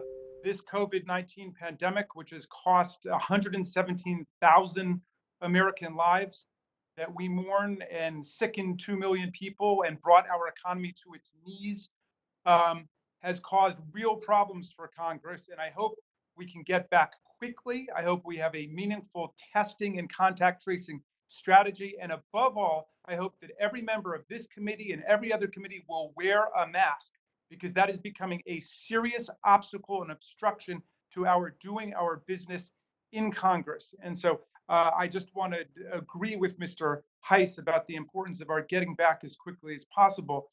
Professor Crenshaw, it seems like whenever we get the nation's attention through mass, nonviolent, peaceful protest and mobilization on the problem of police brutality and police violence, people want to change the subject. Do we have to overturn the Supreme Court's decision in Roe versus Wade or Planned Parenthood versus Casey? Do we have to deal with the issue of abortion before we make policing safe for all of our citizens? Thank you, Congressman. Absolutely not. And for those who are concerned about the lives and the welfare of Black children, I couldn't agree more that we should bring their lives into the conversation. And here's how I would suggest we do so. Most of the women that I mentioned have children, and at least 3 of them lost their lives in front of their children. Two of them experienced their children being harmed by the police shooting and killing their mothers. So one would at least expect that if Black children are of concern to anyone who is involved in this conversation, they would certainly start with the Black children who were shot by the police. They might extend that concern to children who, when their parents' estates attempt to sue the police for the loss of their parents, have not been able to secure any significant settlement to reflect what the loss of their parent means to them across their entire life. In the one case that I am aware of, in which the jury provided a verdict in the killing of Corinne Gaines of $36 million for the injury to Corinne Gaines' child and to the loss of their parental relationship, the judge ultimately overturned the jury verdict, citing for the first time immunity. So we would hope that there would be a concern about this matter and that de-escalation also be tied to the fact that in many of these instances, children and other family members are present. So I welcome the concern about children. I would hope that it would be placed where the actual violence is happening. Thank you very much, Professor. Mr. Lewis, Mr. Bongino in his testimony said that people should stop talking about defunding the police because it's endangering the police. I don't know of a single member of this committee or any other committee in the House who's made a speech on the House floor about this, who has advocated this for a policy, who is championing defunding the police. It's the other side that keeps bringing it up as an obvious and irrelevant distraction from our George Floyd justice and policing legislation, which is about banning chokeholds and strangleholds and racial and ethnic profiling and developing a nationwide database of police misconduct and so on. But we always start with banning the chokehold. And I see that Mr. Bongino's had something to say about that too. In the Wall Street Journal on December the 4th, Mr. Lewis, he was quoted as saying this, I can tell you, and he's talking about Erica Garner, about the strangulation and the death of Eric Garner. He says, I can tell you it's definitely not a trachea choke. He's not closing off the windpipe because Garner is oddly still talking. Saying you can't breathe means you can breathe. Saying you can't breathe means you can breathe. Now, what is your reaction to Officer Bongino's statement there? And is that going to be helpful for us to rebuild social consensus and the social contract in America? No, it's not helpful at all. Thank you, Congressman. That's part of the problem. You know, language has power. So when you have someone who is a decorated officer like Mr. Bongino is, you know, you have that power that exudes to other officers who say, I want to be like him. I want to do what like he does.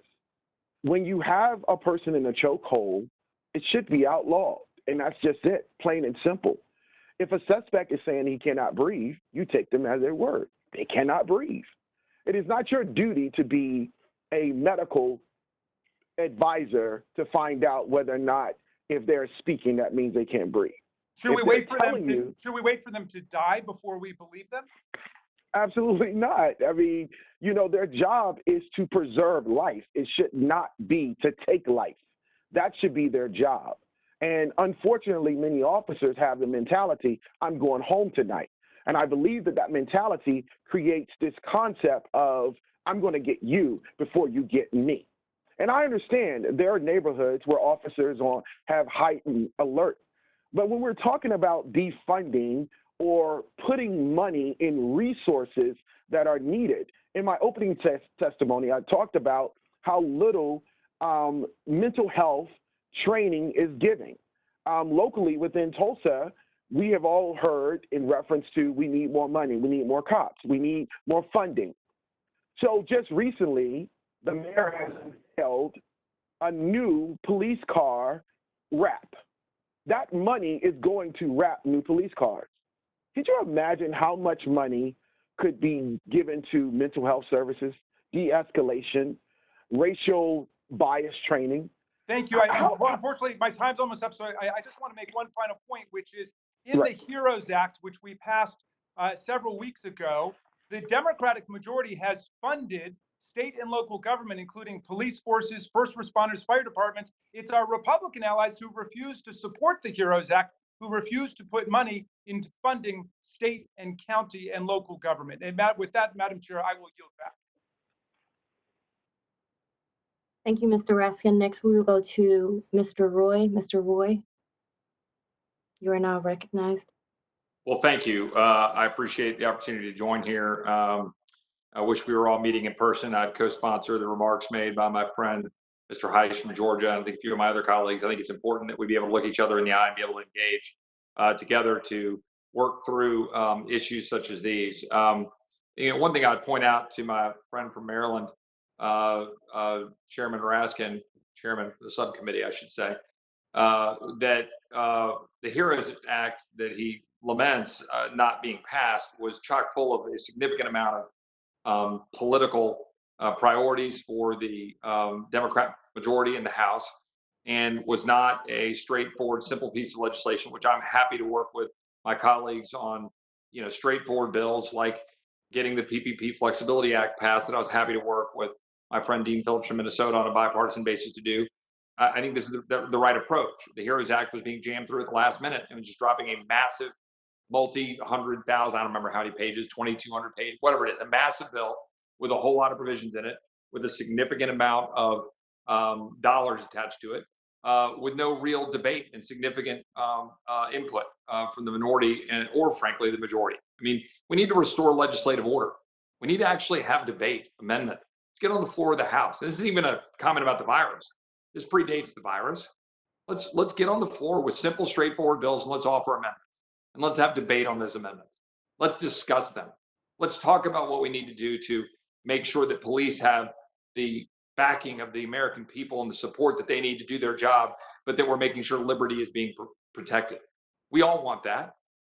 We want order and liberty, because if you don't have one, you don't have the other in truth.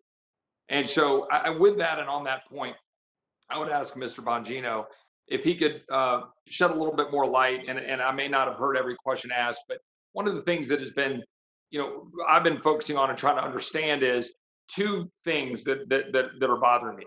One is the extent to which police officers broadly are being painted with a broad brushstroke in a way that is undermining their ability to do their job and painting them with a brush that isn't fair for all members of the police.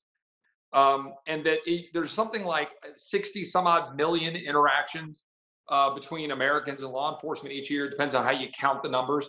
But Mr. Bongino, if you could comment on that and the extent to which, of all of the interactions and studies that I've seen, a study in which 100,000 interactions were studied, and the vast majority of those, 99%, resulted in no force being applied. And then of those in which force was being applied, 98% of those resulted in a either no injury or some mild form of injury, and then narrow that down. I want to zero in on the problem, right? I want to zero in on what's actually occurring and then root out that problem. So if Mr. Bongino, if you could comment on that point, the point about the overall engagement between law enforcement and civilians throughout the nation, and how we approach that with our law enforcement community. And then secondly, what do we do to address bad actors, dirty cops, ones that are doing it the wrong way?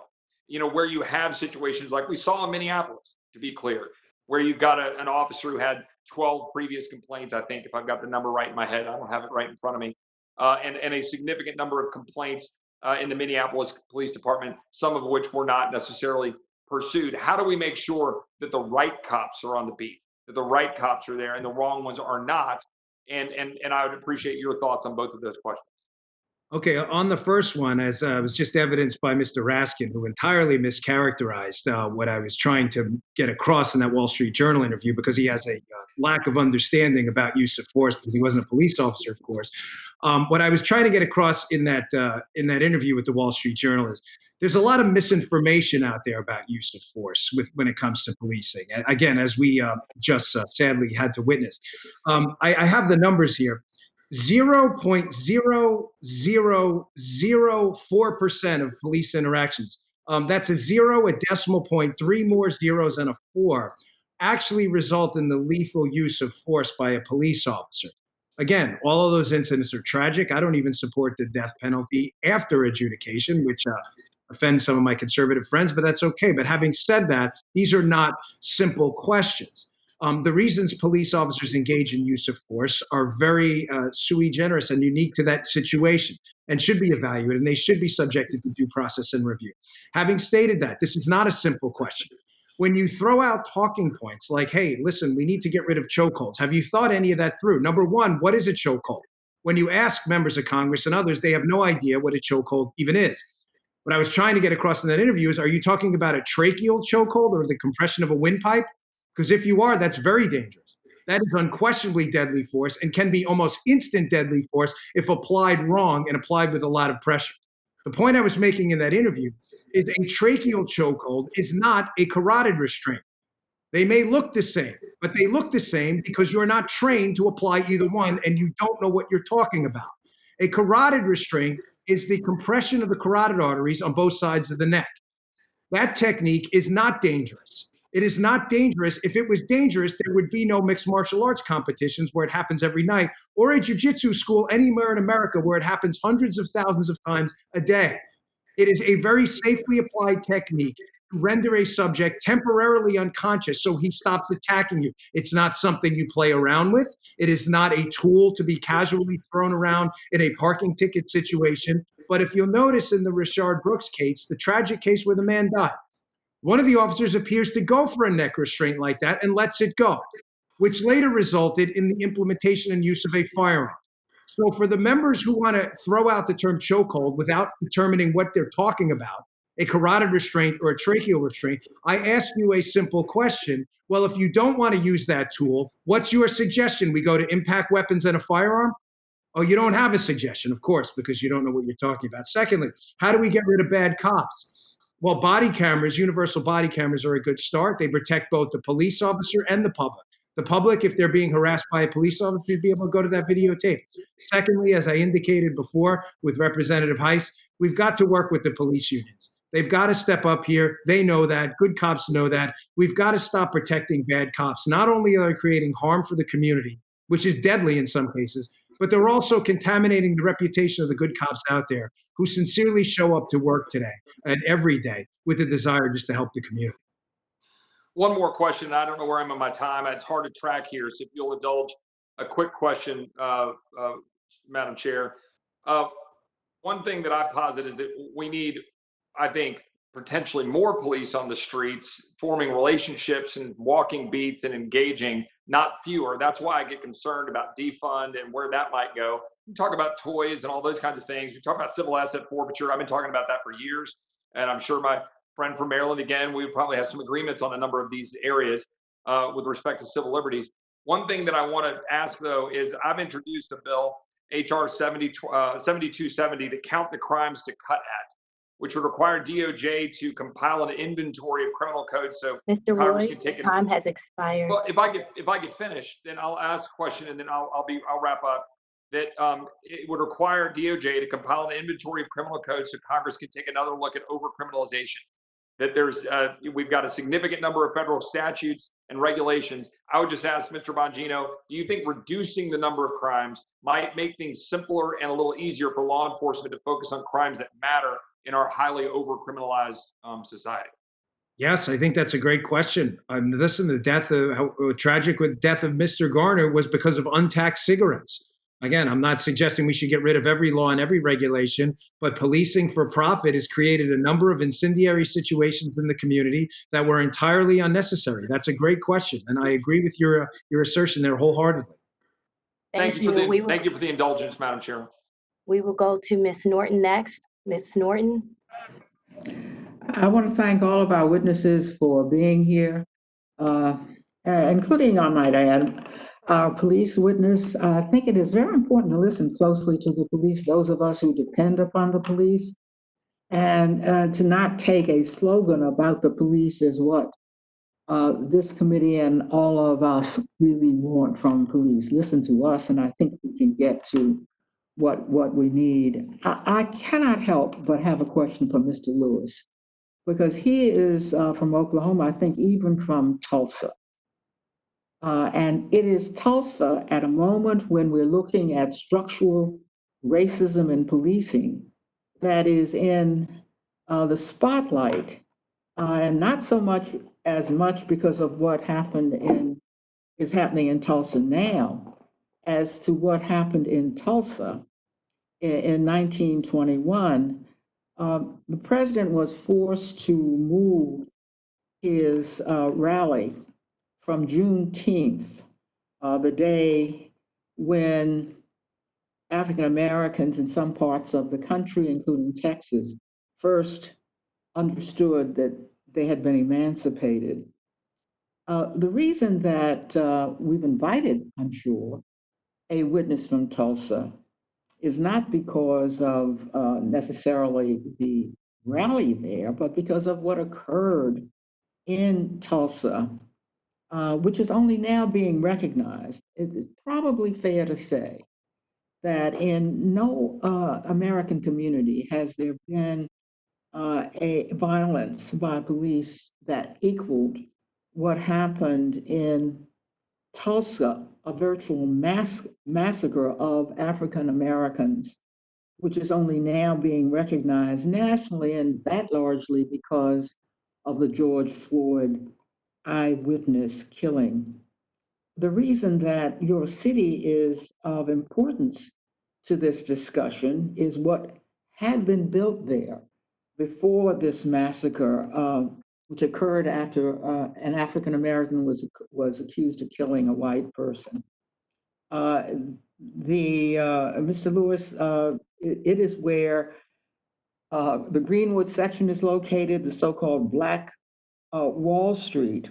Yeah, and I understand there's still a search for the dead going on there. Nobody was ever charged. The governor has invited the president to tour Greenwood once he comes for this rally. I'd like your reaction, Mr. Lewis, or the reaction of the African American community to the rally being held here in the first place, in light of the massacre that took place there. And do you think that inviting the president there is for recognition of what happened there, and perhaps to encourage greater recognition of what happened there? What is the reaction of the African American community to this issue? Thank you, Congresswoman. The African Americans in Tulsa are still reeling. I mean, we have descendants here that have not been able to say goodbye to their loved ones. There have been mass graves that the mayor has now commissioned a team to look for. This happened. It's a 1921 race massacre, and you're correct, Congresswoman, in reference to massacre. They didn't have a chance. This was a Black thriving community. Black dollars laid the streets of Greenwood. This was a thriving community, and it was gone by white supremacy. White supremacists came in and destroyed this community. And 99 years later, we're still trying to hold on to those truths, and we're still trying to hold on to rebuilding. The president coming to Tulsa, Oklahoma was a slap in the face of those descendants. It's a slap in the face of African Americans in this city, African Americans in Oklahoma. We have heard the president's rhetoric. We have heard everything he has said. We have seen African Americans have been used as pawns. We have seen that, and we're not ignorant. We can walk and chew gum. But one thing we will not tolerate someone using us as props. So a lot of organizations have gotten together to put pressure back on the governor to say that we don't want him to come to Greenwood. We don't want his people, and we know that the president travels with white supremacists. We do not want those people in Greenwood. We have already experienced Greenwood burned down by white supremacy. That's what we don't want, and we don't have it. We will not have it. And one of the things that we love about our city is that we have always been peaceful. The only violence that has happened to our city has been brought by the hands of white supremacists. So what we do, we lock arms in love. We lock arms in patience and prayer and lift up the ancestors to let them know that we're still fighting on their behalf. To date, compensation has not been given to any of the survivors or their members. And that's something that we have to look for. We have to look towards to say that something has to be done. And we're preserving whatever legacy that we have and trying to build from. So the president did not make Juneteenth popular. He did not make Greenwood popular. I urge everyone to please go and do your research. Please go up and look at the 1921 race massacre.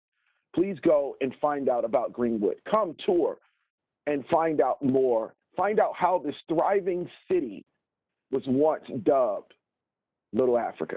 Thank you. Thank you very much. Will there be demonstrations there? Will you be locking arms or otherwise recognizing what happened there in 1921? Yes, there will be several demonstrations. A lot of demonstrations will be there. There's groups who always go through ceremonial libations to give credence to the ancestors, those who are burned.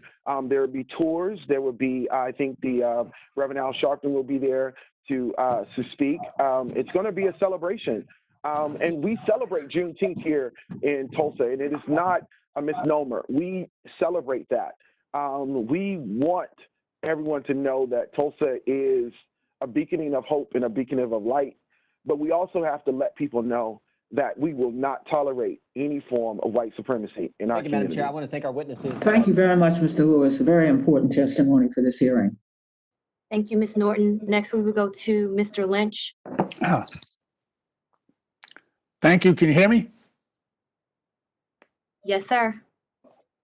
Thank you very much. First of all, I want to thank the chair. Thank you, Ms. Maloney. Thank you, Chairman Raskin and Ms. Presley. Thank you for your perspective. Very, very helpful and very valuable. I want to thank our witnesses. Just on the mask and the, going down to DC and doing the hearings live, which I miss. I did attend for the last 2 days for 20 hours a markup I'm on the Transportation and Infrastructure Committee as well. And I am concerned because while I did go down there and wear a mask, many of my Republican colleagues did not wear a mask. So I think we need to get together on that. It's to protect each other. And so if the last couple of days down in DC at that hearing was any example of what's going on, I would be very leery about getting into that situation again if a lot of people are not going to wear masks. So let's protect each other. Let's wear masks and let's do our work. My subcommittee is actually, I want to thank the witnesses. My subcommittee is really on national security. So I have much more experience after, I've got 30 trips to Iraq. I've got, 15 trips to Afghanistan, Yemen, Sudan, Mali, Somalia, all of that. Most of my experience on looking at the treatment of detainees is in the military context. So, I've reviewed a lot of rules of engagement cases for our sons and daughters in uniform overseas, and less so on the domestic side. But I was stunned when I read the use of force policy in Minneapolis, that the use of force policy there that called for rendering an unarmed detainee unconscious and would violate the rules of engagement for U.S. ground forces in Afghanistan, in Iraq, and elsewhere around the world. So it would also violate the Geneva Convention. So I was very surprised to hear Mr. Bongino's remarks about a police officer on the street rendering a detainee unconscious. And I really do think we need to look at that policy, that chokehold policy. There are only 2 people who are authorized right now to render an individual unconscious. And that is a police officer, apparently under this use of force policy that's active in Minneapolis, and anesthesiologists. One works on the street and will do it on a sidewalk. The other one goes through 12 years of training and does that in a hospital setting with huge implications for liability. And I just do not believe that we should have a policy. Look, we get 16,000 police departments across the country, including sheriff's offices and all that. And we put folks through police academy, but we do not think about that. We do not train our police officers to the degree where we can safely assume that they can render a person on the street in the middle of a struggle unconscious. The margin of error there between rendering a person unconscious and strangling him, like what happened in Minneapolis and with Eric Garner and others, is just unacceptable. And we cannot, in good conscience, continue that practice. So, I know that Mr. Lewis, you remarked earlier on Governor Baker's new police reform policies, and I was wondering if you would want to comment on that. That's my state. I work with Governor Baker regularly. I support his perspective and his policy. I was just wondering if you want to elaborate on that a little bit. You seem to be very well versed in that. You might be muted. I'm sorry, Mr. Lewis. Are you able to hear me? Now, yep. Okay, great. Sorry about that. Thank you, Congressman. Decertification is definitely, I feel, is a big solution. If we can start decertifying these officers, we will not have them go to smaller agencies, because that's typically what happens. You have officers who are in these larger agencies, and these larger agencies have spent so much money training them, and they can just quit or go to a smaller agency, and that smaller agency may not have the funding that they need, so they will go ahead and get these people who are decorated officers trained, but yet they have a track record. But that officer should have been decertified prior to going to that agency. And we know that use of force goes to excessive use of force, and it goes to killing and death. That's a pattern. And if we can stop it in the beginning, we will not have officers choking a citizen in streets, because there was a pattern that was there. So my solution was, like the governor, is to go out and try to find out what's going on with these officers, and let's decertify them so that they will never become a police officer in that particular field, and they will not create harm going forward. Thank you, Mr. Chairman. I yield back. Thank you for your indulgence. Thank you.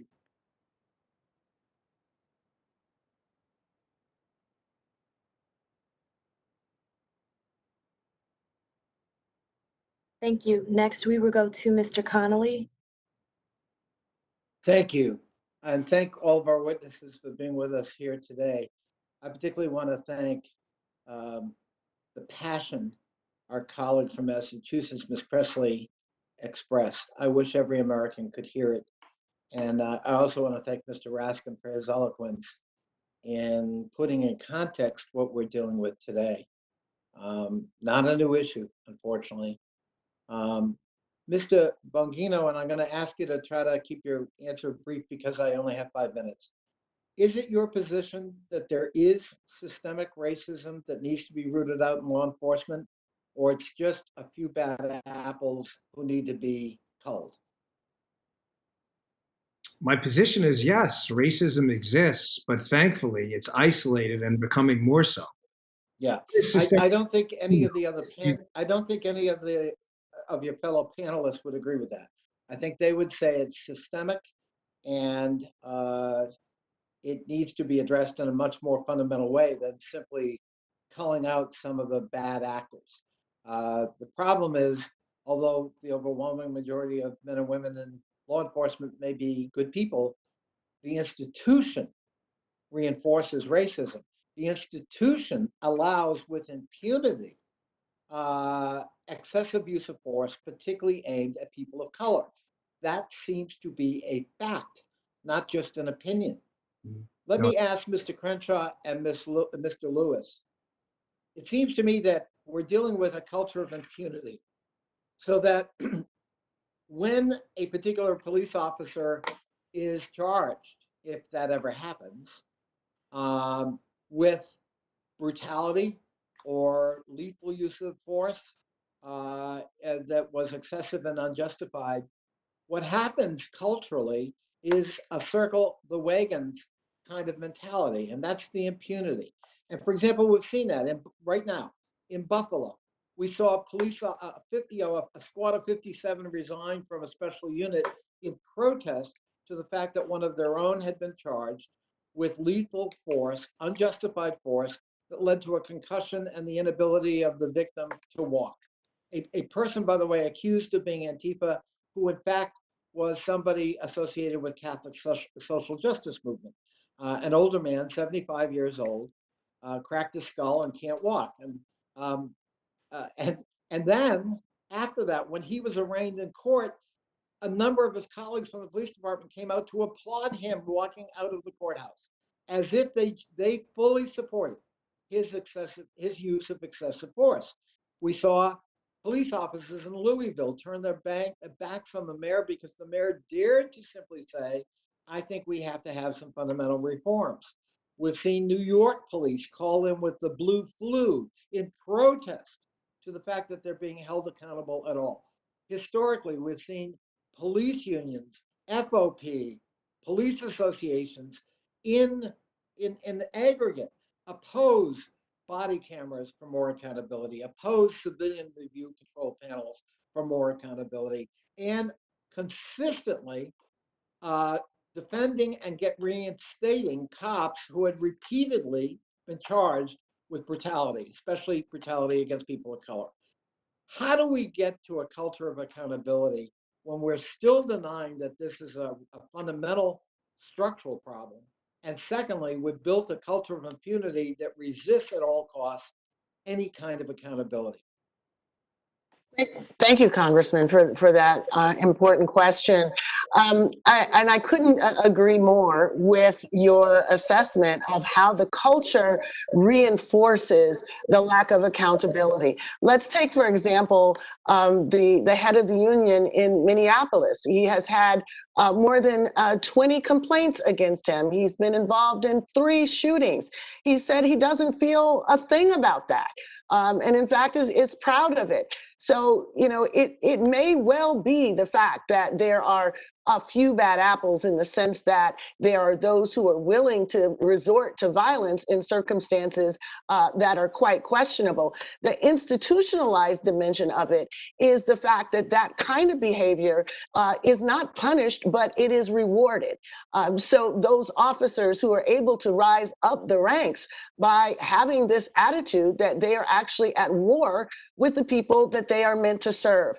And let me just underscore the notion of the unions actually creating in collective bargaining particular preferences for potential wrongdoing that police officers might do that no one else gets. No one else gets the opportunity to take 2 or 3 days before they have to testify or say what happens. No one else gets a chance to hold on to their jobs unless there is concrete evidence of wrongdoing, such as a video of them doing something wrong, but yet turning off their video isn't enough for the presumption to be that, well, perhaps you have done something wrong, and so you have to take the risk if you turn off your video and cannot provide the proof of what happened. So we need to roll back the concessions that have been made to police unions. We have to create incentives in spending so that those communities that have real limits on what can be negotiated away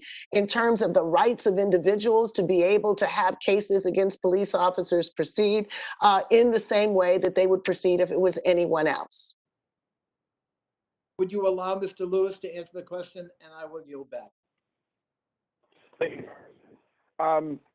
I believe that when there are investigations, that should be public. The general public shouldn't know if their officers are under investigation. That's something that the general public doesn't know. A lot of this stuff comes out after the officer is terminated or something has happened on the media, then we look back into their past. That should not be a personnel record. That should be general public information. The accountability of the blue line, I'm sorry, but I call them a game because sometimes they have the mentality that they are going to go, no one crosses this blue line. And I have seen other officers, and even right now, I believe her name is Carolyn Horn, out in Buffalo. She lost her job because she tried to correct an officer, and she lost her job for that. And now we have the mayor of Buffalo who's now going to reopen that and try to get her job back. So there are good officers, but then they get penalized when they go out there, when they try to do the right thing. So how do we stop this culture? In my opinion, it starts from the head. It starts from the elected official. In most municipalities, the mayor is over the police department. But I want this panel to understand that the sheriff department has absolute power. There is no one over the sheriff. And that's something that we need to revisit because that is the first form of law enforcement is the sheriff's department. And I yield back. Thank you. Next, we will go to Ms. Wasserman Schultz. Thank you. Thank you very much. On Friday, May 29th, the morning after protesters and police clashed in Minneapolis, President Trump took to Twitter to declare that thugs were dishonoring the memory of George Floyd and asserted that when the looting starts, the shooting starts.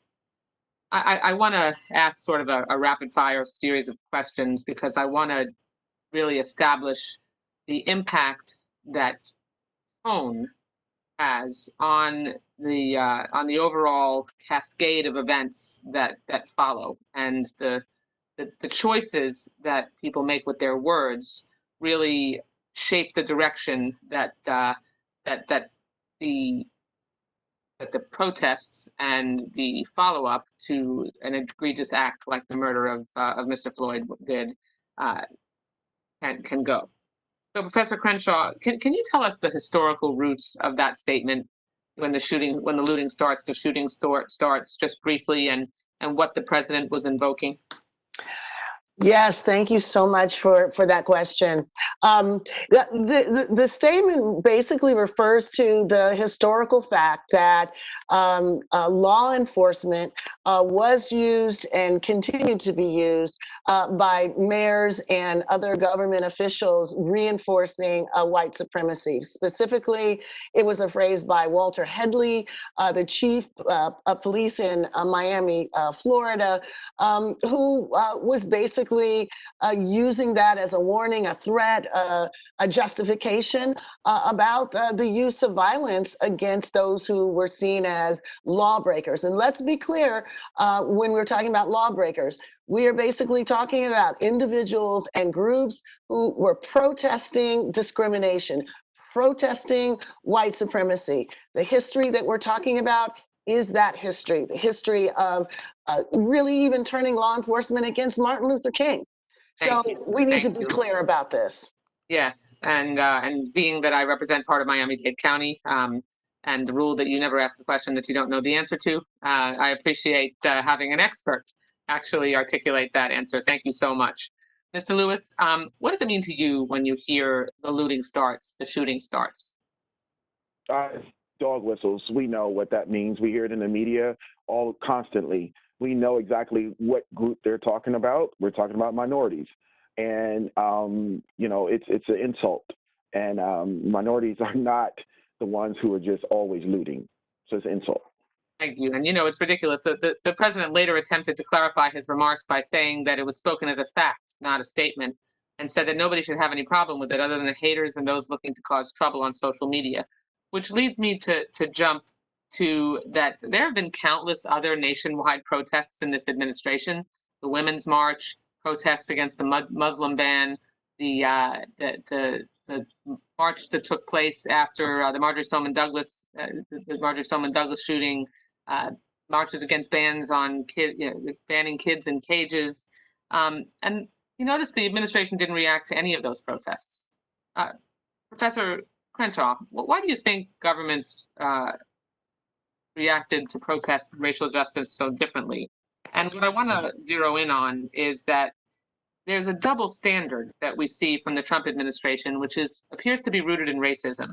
No matter what tactics they use, the Trump administration, always seems to really zero in on an inappropriate, over the top, unacceptable, race baiting reaction when it is people of color that are protesting. But yet the other protests that had hundreds of thousands, and in one case, 1 million people, nothing. Where do you think that comes from? Congresswoman, that double standard has many of us deeply in despair, partly because it's a continuation of a double standard. So let's just be clear, over the course of history, when Black people have protested discrimination, that protest has been seen as out of order. Our own FBI called Martin Luther King the greatest threat to the security of America, but it extends even today. Where you have a category called Black identity extremism. That's been applied to Black Lives Matter people. They've been framed as a deep threat. And sometimes that frame has actually even extended beyond the KKK and other white supremacist organizations that are a threat. Thank you. And just really quickly, Ms. Herron, would you agree that the language from the White House wasn't mere words, but reflective of how this administration polices Black Americans? Absolutely. When I hear those words, I hear property over people. And I think that is something that we have seen historically in our nation, and definitely something that the current president, what he lives by. Thank you, Madam Chair. I appreciate the indulgence, and I yield back. Thank you. Next, we will go to Ms. Kelly. Thank you, Madam Chair. Thank you for having this hearing, and thank you to all the witnesses, and thank you for your patience. Because I do represent the Chicagoland area, I am compelled to comment on what my colleague said when he talked about the people that recently were shot in Chicago. And then he also talked about the unborn children losing their lives. I find it so very interesting that comments are made about that, because I ran on gun violence prevention. And since I've been in Congress 7 years, it took to when the Democrats took over to even get a vote on having background checks or closing the Charleston loophole. Very, very few Republicans voted for those bills. And I've also have a maternal mortality bill where all women, too many women have died, but Black women have died 3 to 4 times the rate of white women. In Illinois, 6 times the rate. And I could not get one Republican on my bill called the Mama's Act. So it's interesting to me that they talk about how much they care, but when given the opportunity to save lives, they have not done that. Ms. Crenshaw, I want you to know that my office participated in the Say Her Name tweet yesterday for 12 hours, and we almost had every slot filled at 15-minute increments. So we put it out there. And I just want to thank all of you for what you're doing. But what I want to know is this a moment, or is something going to really happen? What do you think? Do you and why has this really, I guess, gotten to the soul of Americans? It seems like, Mr. Johnson, you can start. Or Ms. Crenshaw. Oh, okay. This is the question of the hour. Is this a movement, or is this a moment? I think there are indications that this may in fact be more than a moment, partly because, as has been mentioned by many people today, when the police were actually in everybody's view And we could see exactly how the police in many of these cities were reacting. One didn't have to go back to old videos. One didn't have to just trust our testimony. For so long, the idea was, because it's happening out of sight, out of mind, we can't really get society to look seriously at the problem. Well, for 2 weeks, every day, 7 days a week, there was plenty to see. And it was important that it was not just pictures of African Americans that were under the baton, as it were, but even white Americans and others who came out to protest. So I think that vision was abundantly clear, and it gives us the text from which to see so many things that have not been legible until this moment. Mr. Lewis? I just want to make sure. Okay, yeah. I don't believe that this is a fading moment. People are tired. And we talked about the institution of racism, which is the foundation of this country. And I want to definitely make sure that everyone is aware about Crystal Mason. She is about to serve 5 years in prison for just voting. And that's the institution of racism that we had. So I want to make sure that we understand that this is not a fleeting moment. We are here. We're captivating. When I first started, I will give you my own testimony. When I first started, people who were on the opposite side said, "Oh, Mark, you're wrong. Something, oh, that's not fair." They were so pro police and against, they thought I was the problem. Now those same people are coming back to me and saying, "I'm sorry. I thought it was that." Thank you. Ms. Herron? Yes, I definitely think that what you're seeing right now, that it is a movement, and it is more than the moment.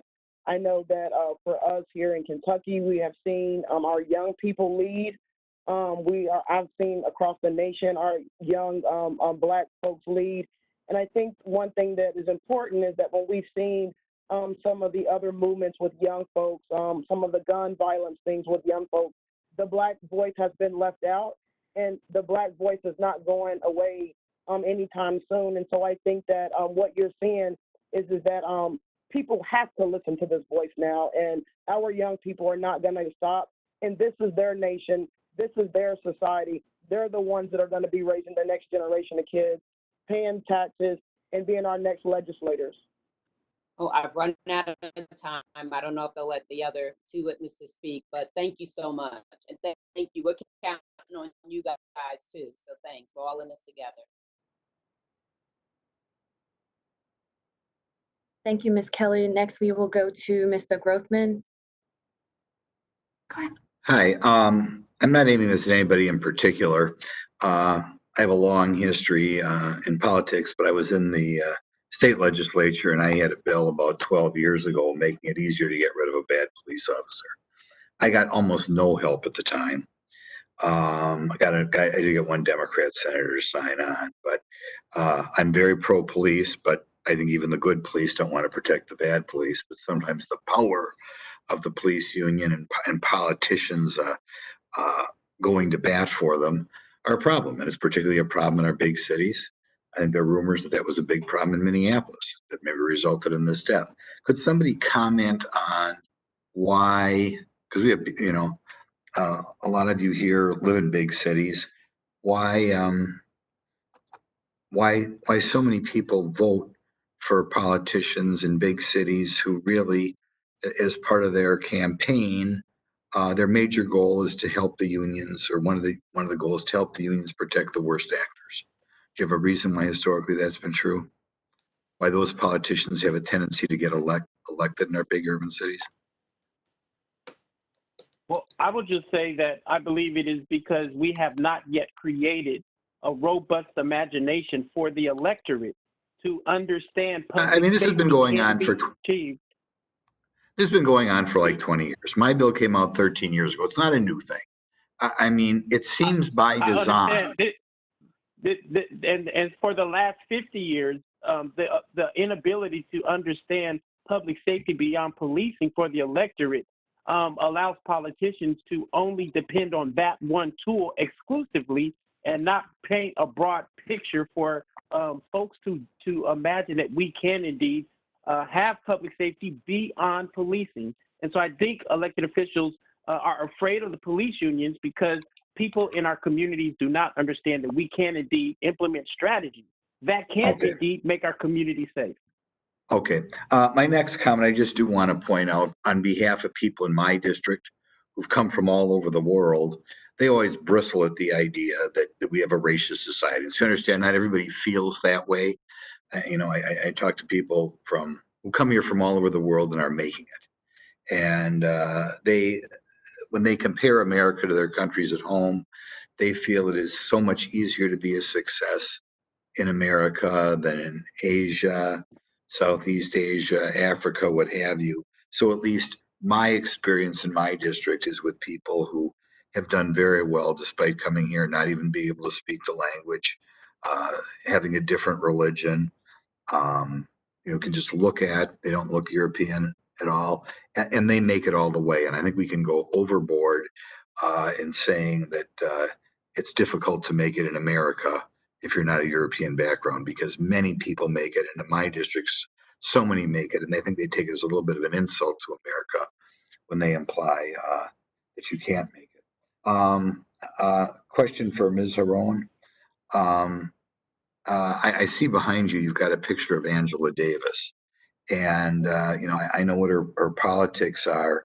It kind of concerns me a little bit. Do you buy into her politics? Absolutely. Angela Davis is someone that I have looked up to, I have studied, and I admire her as a Black woman and her fighting for Black folks to be free. She is definitely someone that I hone into on a daily basis to ensure that as I am fighting this fight, that I am well protected and have the knowledge that I need. And one thing that I would like to say is that historically, Black folks are the only folks in this nation who have been enslaved in that way. And so when we're talking about what things need to do and what things need to change, is that our nation was built on the backs of Black slaves, and our policies that have been created, whether it was in healthcare or whether it's in criminal justice, have been built to keep Black folks oppressed. And so until we address those systemic policies on the federal level and on the local level, then we're going to continue to have issues. Okay, thanks. One final question. One of the things, and like I said, I was out trying to make it easier to get rid of a bad cop about 14 years ago before it was fashionable.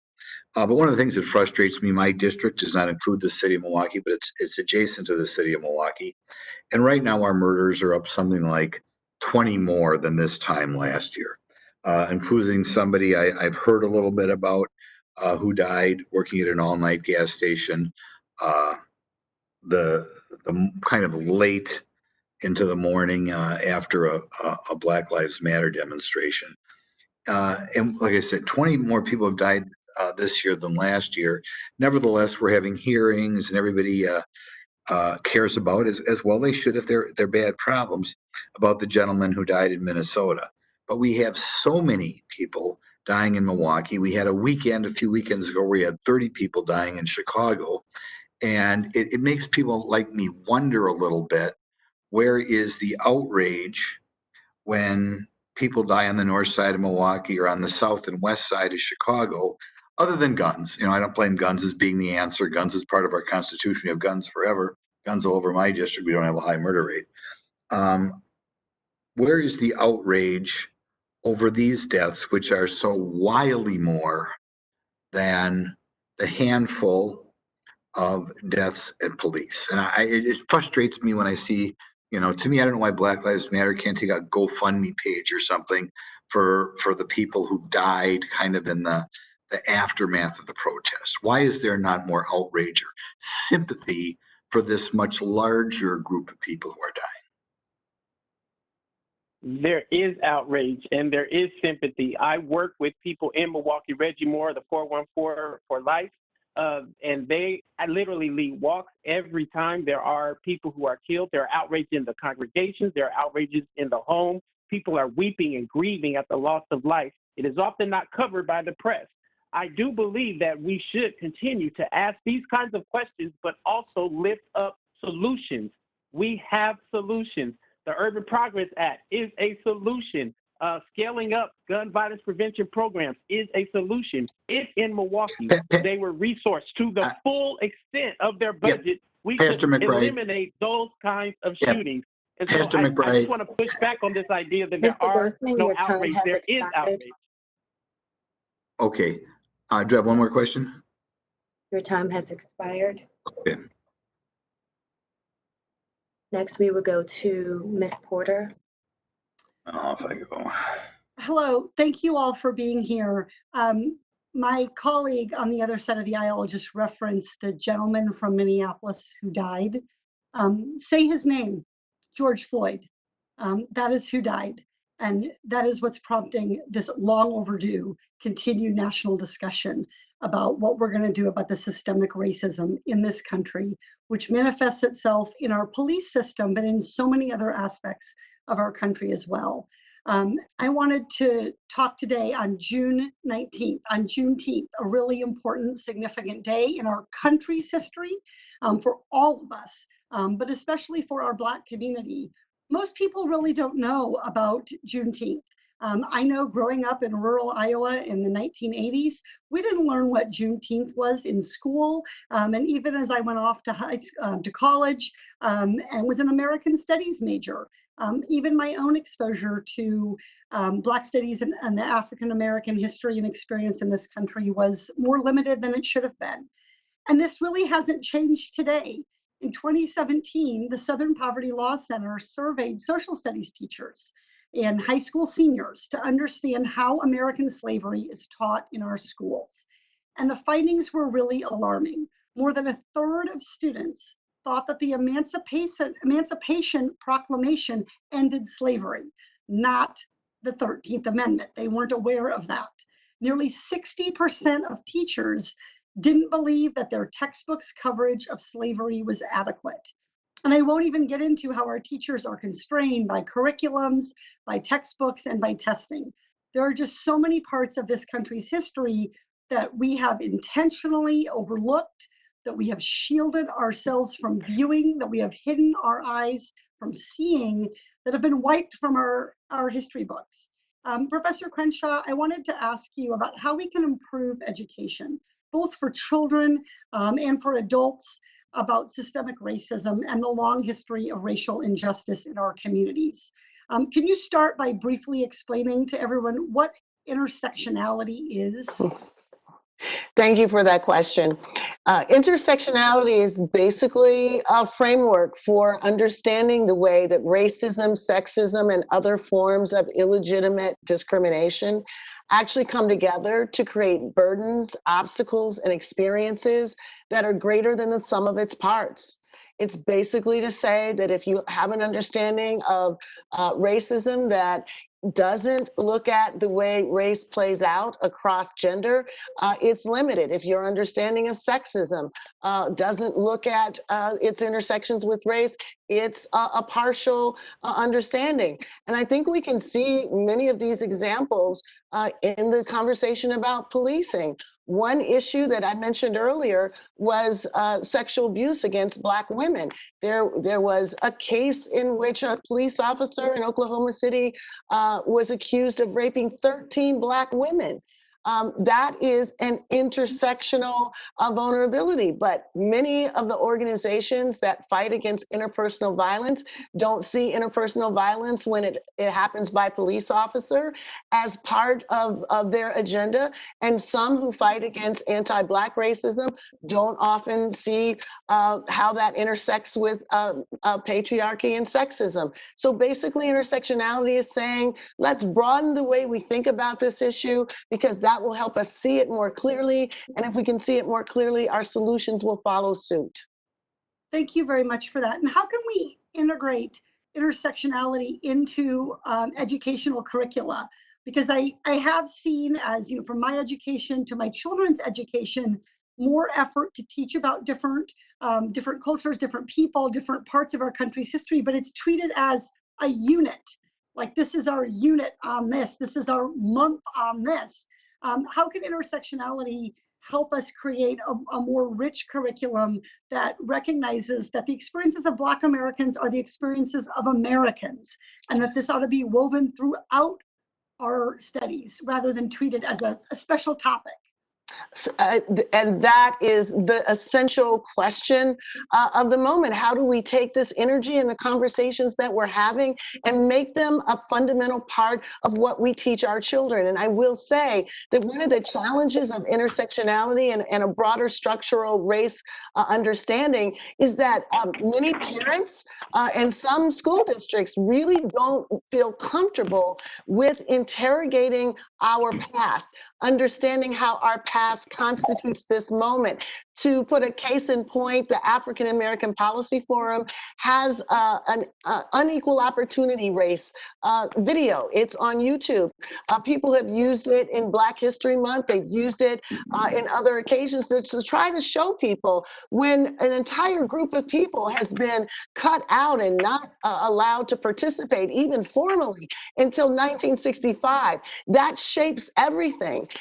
Parents got upset about this in one local district, and the school board withdrew the unequal opportunity race and called it a white guilt video. So looking honestly at history is often framed as generating white guilt, and that creates the massive ignorance that we see across American society about how race and racism has shaped the baselines that now everybody takes as for granted. Thank you very much, everyone, for being here. My time has expired.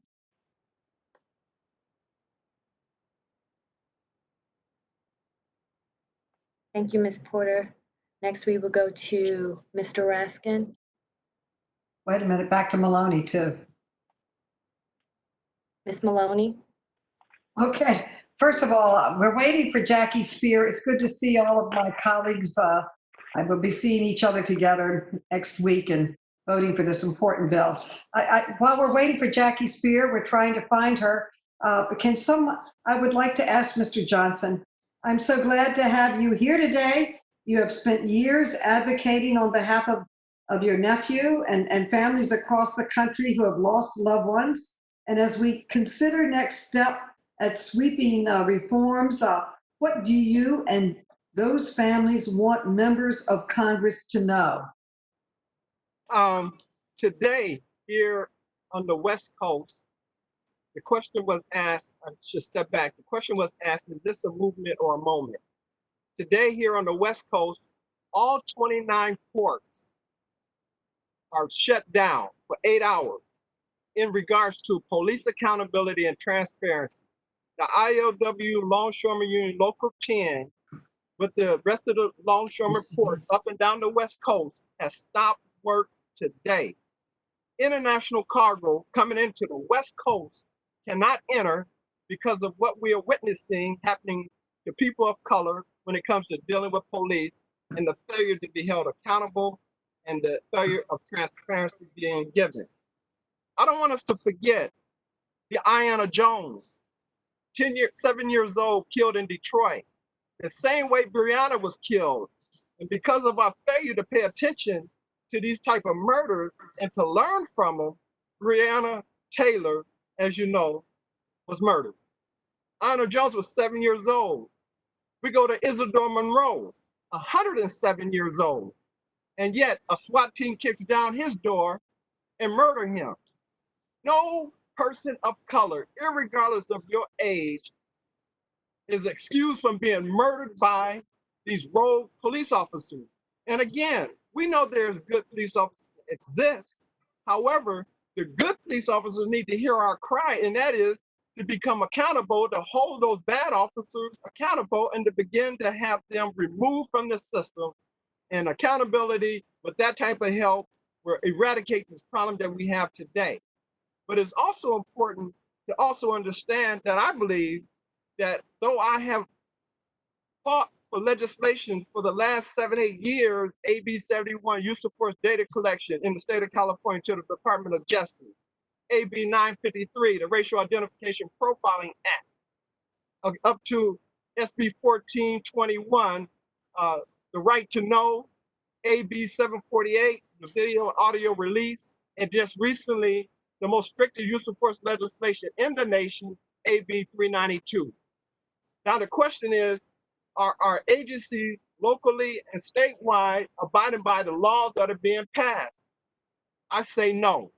And so it requires on a national level that the Department of Justice get involved to create national legislation that these agencies are held accountable to abide by.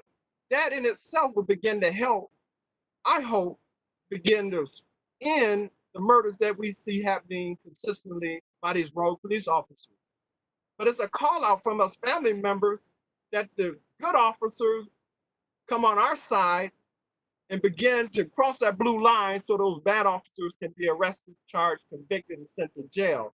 Johannes Mesley, the murder of my nephew, is the only officer in the state of California, the most deadliest state in this country, to ever been arrested, charged, convicted, and sent to jail. He only did 11 months.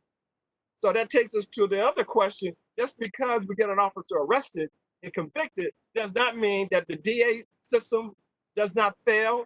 It does not mean that the judges that sit on these cases does not, as Robert Perry claimed, give the jury bad instructions and therefore reduce the time that they're supposed to do, which happens on a regular, consistent basis. So we have much work to do, but I believe that there is a real movement that has taken place. And when labor comes on board, we will really then see the impact of this movement.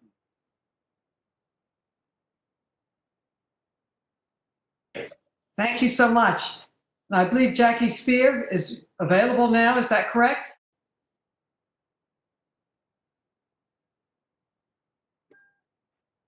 Hello, Madam Chair, can you hear me? Yeah. Thank you. I want to thank you, Madam Chair, for bringing this powerful panel together. I have just one question and probably should be addressed to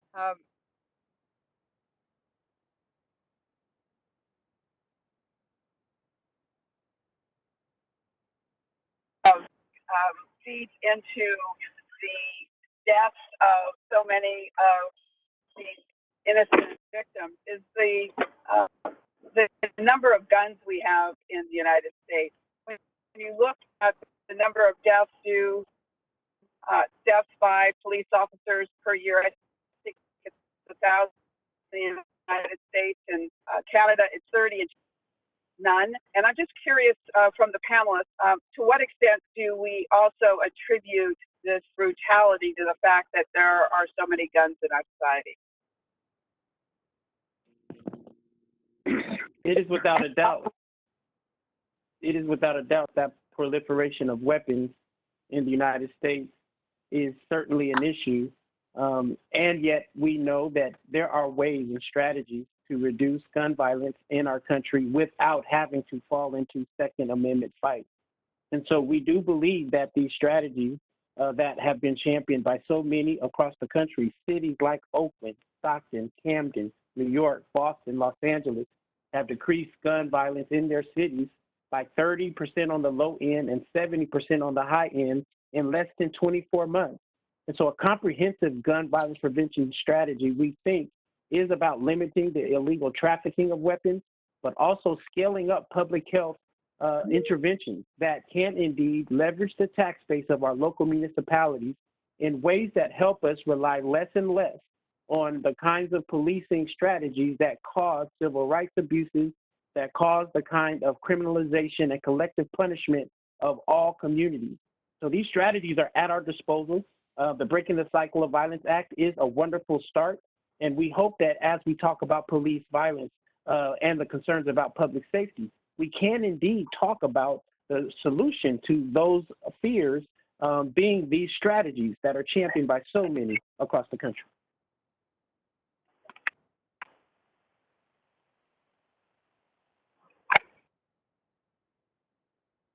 Does any of the other panelists want to answer that question too?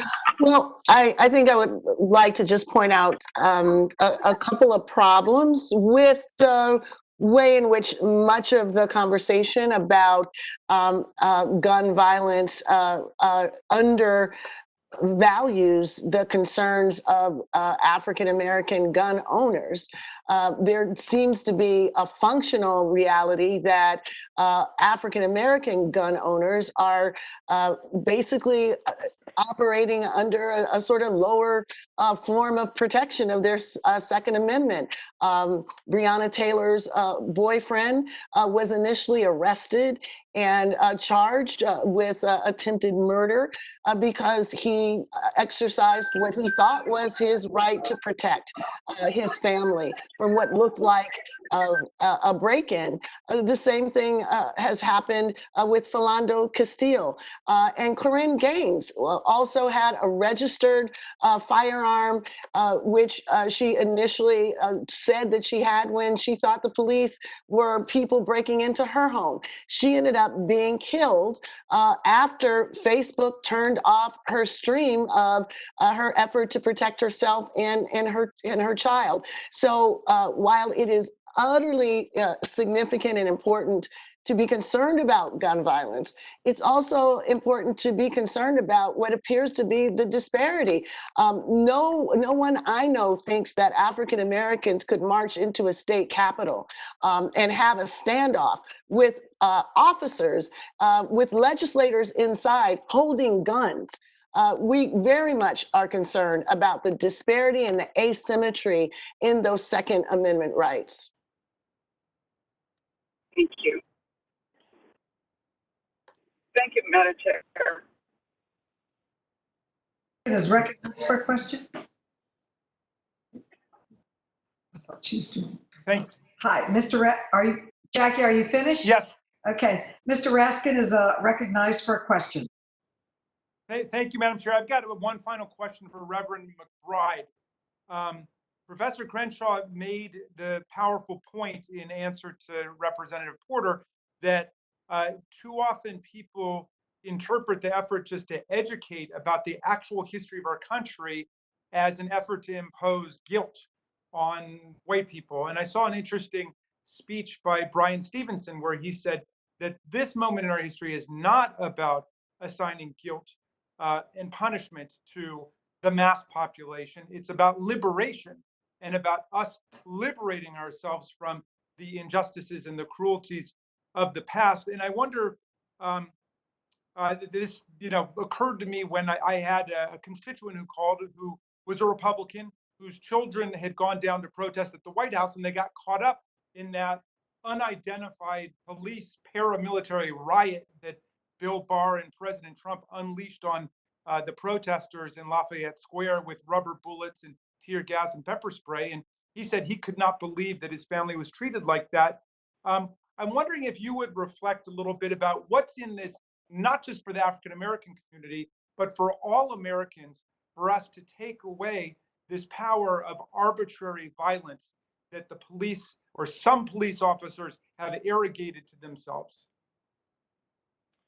I am convinced, as a victim of violence, and even as someone who has worked with law enforcement officers through procedural justice training and even other forms of training, that violence erases your humanity. It erases your capacity to have compassion. It erases your ability to respond to people with gentleness, tenderness, and patience. It steals your soul and it steals your heart. And I believe that the importance of this country, as Dr. King says, the greatest exporter of violence in the world is the United States government. The apparatus and the appendages of our government at the local and even national level must become less addicted to violence so our souls can be redeemed and our bodies can be saved. It is indeed all of us at this moment. We have an opportunity to do what 300 years of previous lawmakers and citizens have been unable to do, to begin to build a community and a system and a structure and a nation that is not dominated by the forces of violence and dehumanization that is at work, and it is ubiquitous. So I say to all of our countrymen, countrywomen, loved ones, that violence is not the way for us to secure peace. It is an illusion if violence must be the solution for the kinds of issues that we are facing. There are other ways to use our tax dollars, our talents, our gifts, our human ingenuity to solve our worst conditions. Violence cannot be our tool. It must be our ultimate last resort. And right now, it is our first option in too many instances. Well, thank you very much. That's a beautiful evocation of Reverend King, and his message of nonviolence is something that would be the salvation of everybody in America, of all races and creeds, and people in uniform as well. We have got to move towards nonviolence in society. I yield back, Madam Chair.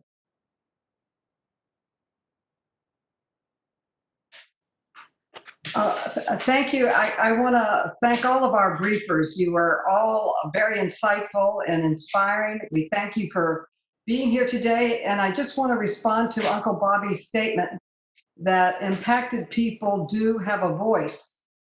We will not forget what you feel, what you've gone through, and what you've expressed today. And we are grateful to all of you for your presence, your voice, and everything that you've expressed today. I encourage all of my colleagues to vote for the George Floyd Justice and Policing Act. We must not let this moment pass us by. And in the words of our former chairman, Elijah Cummings, we can and we must do better.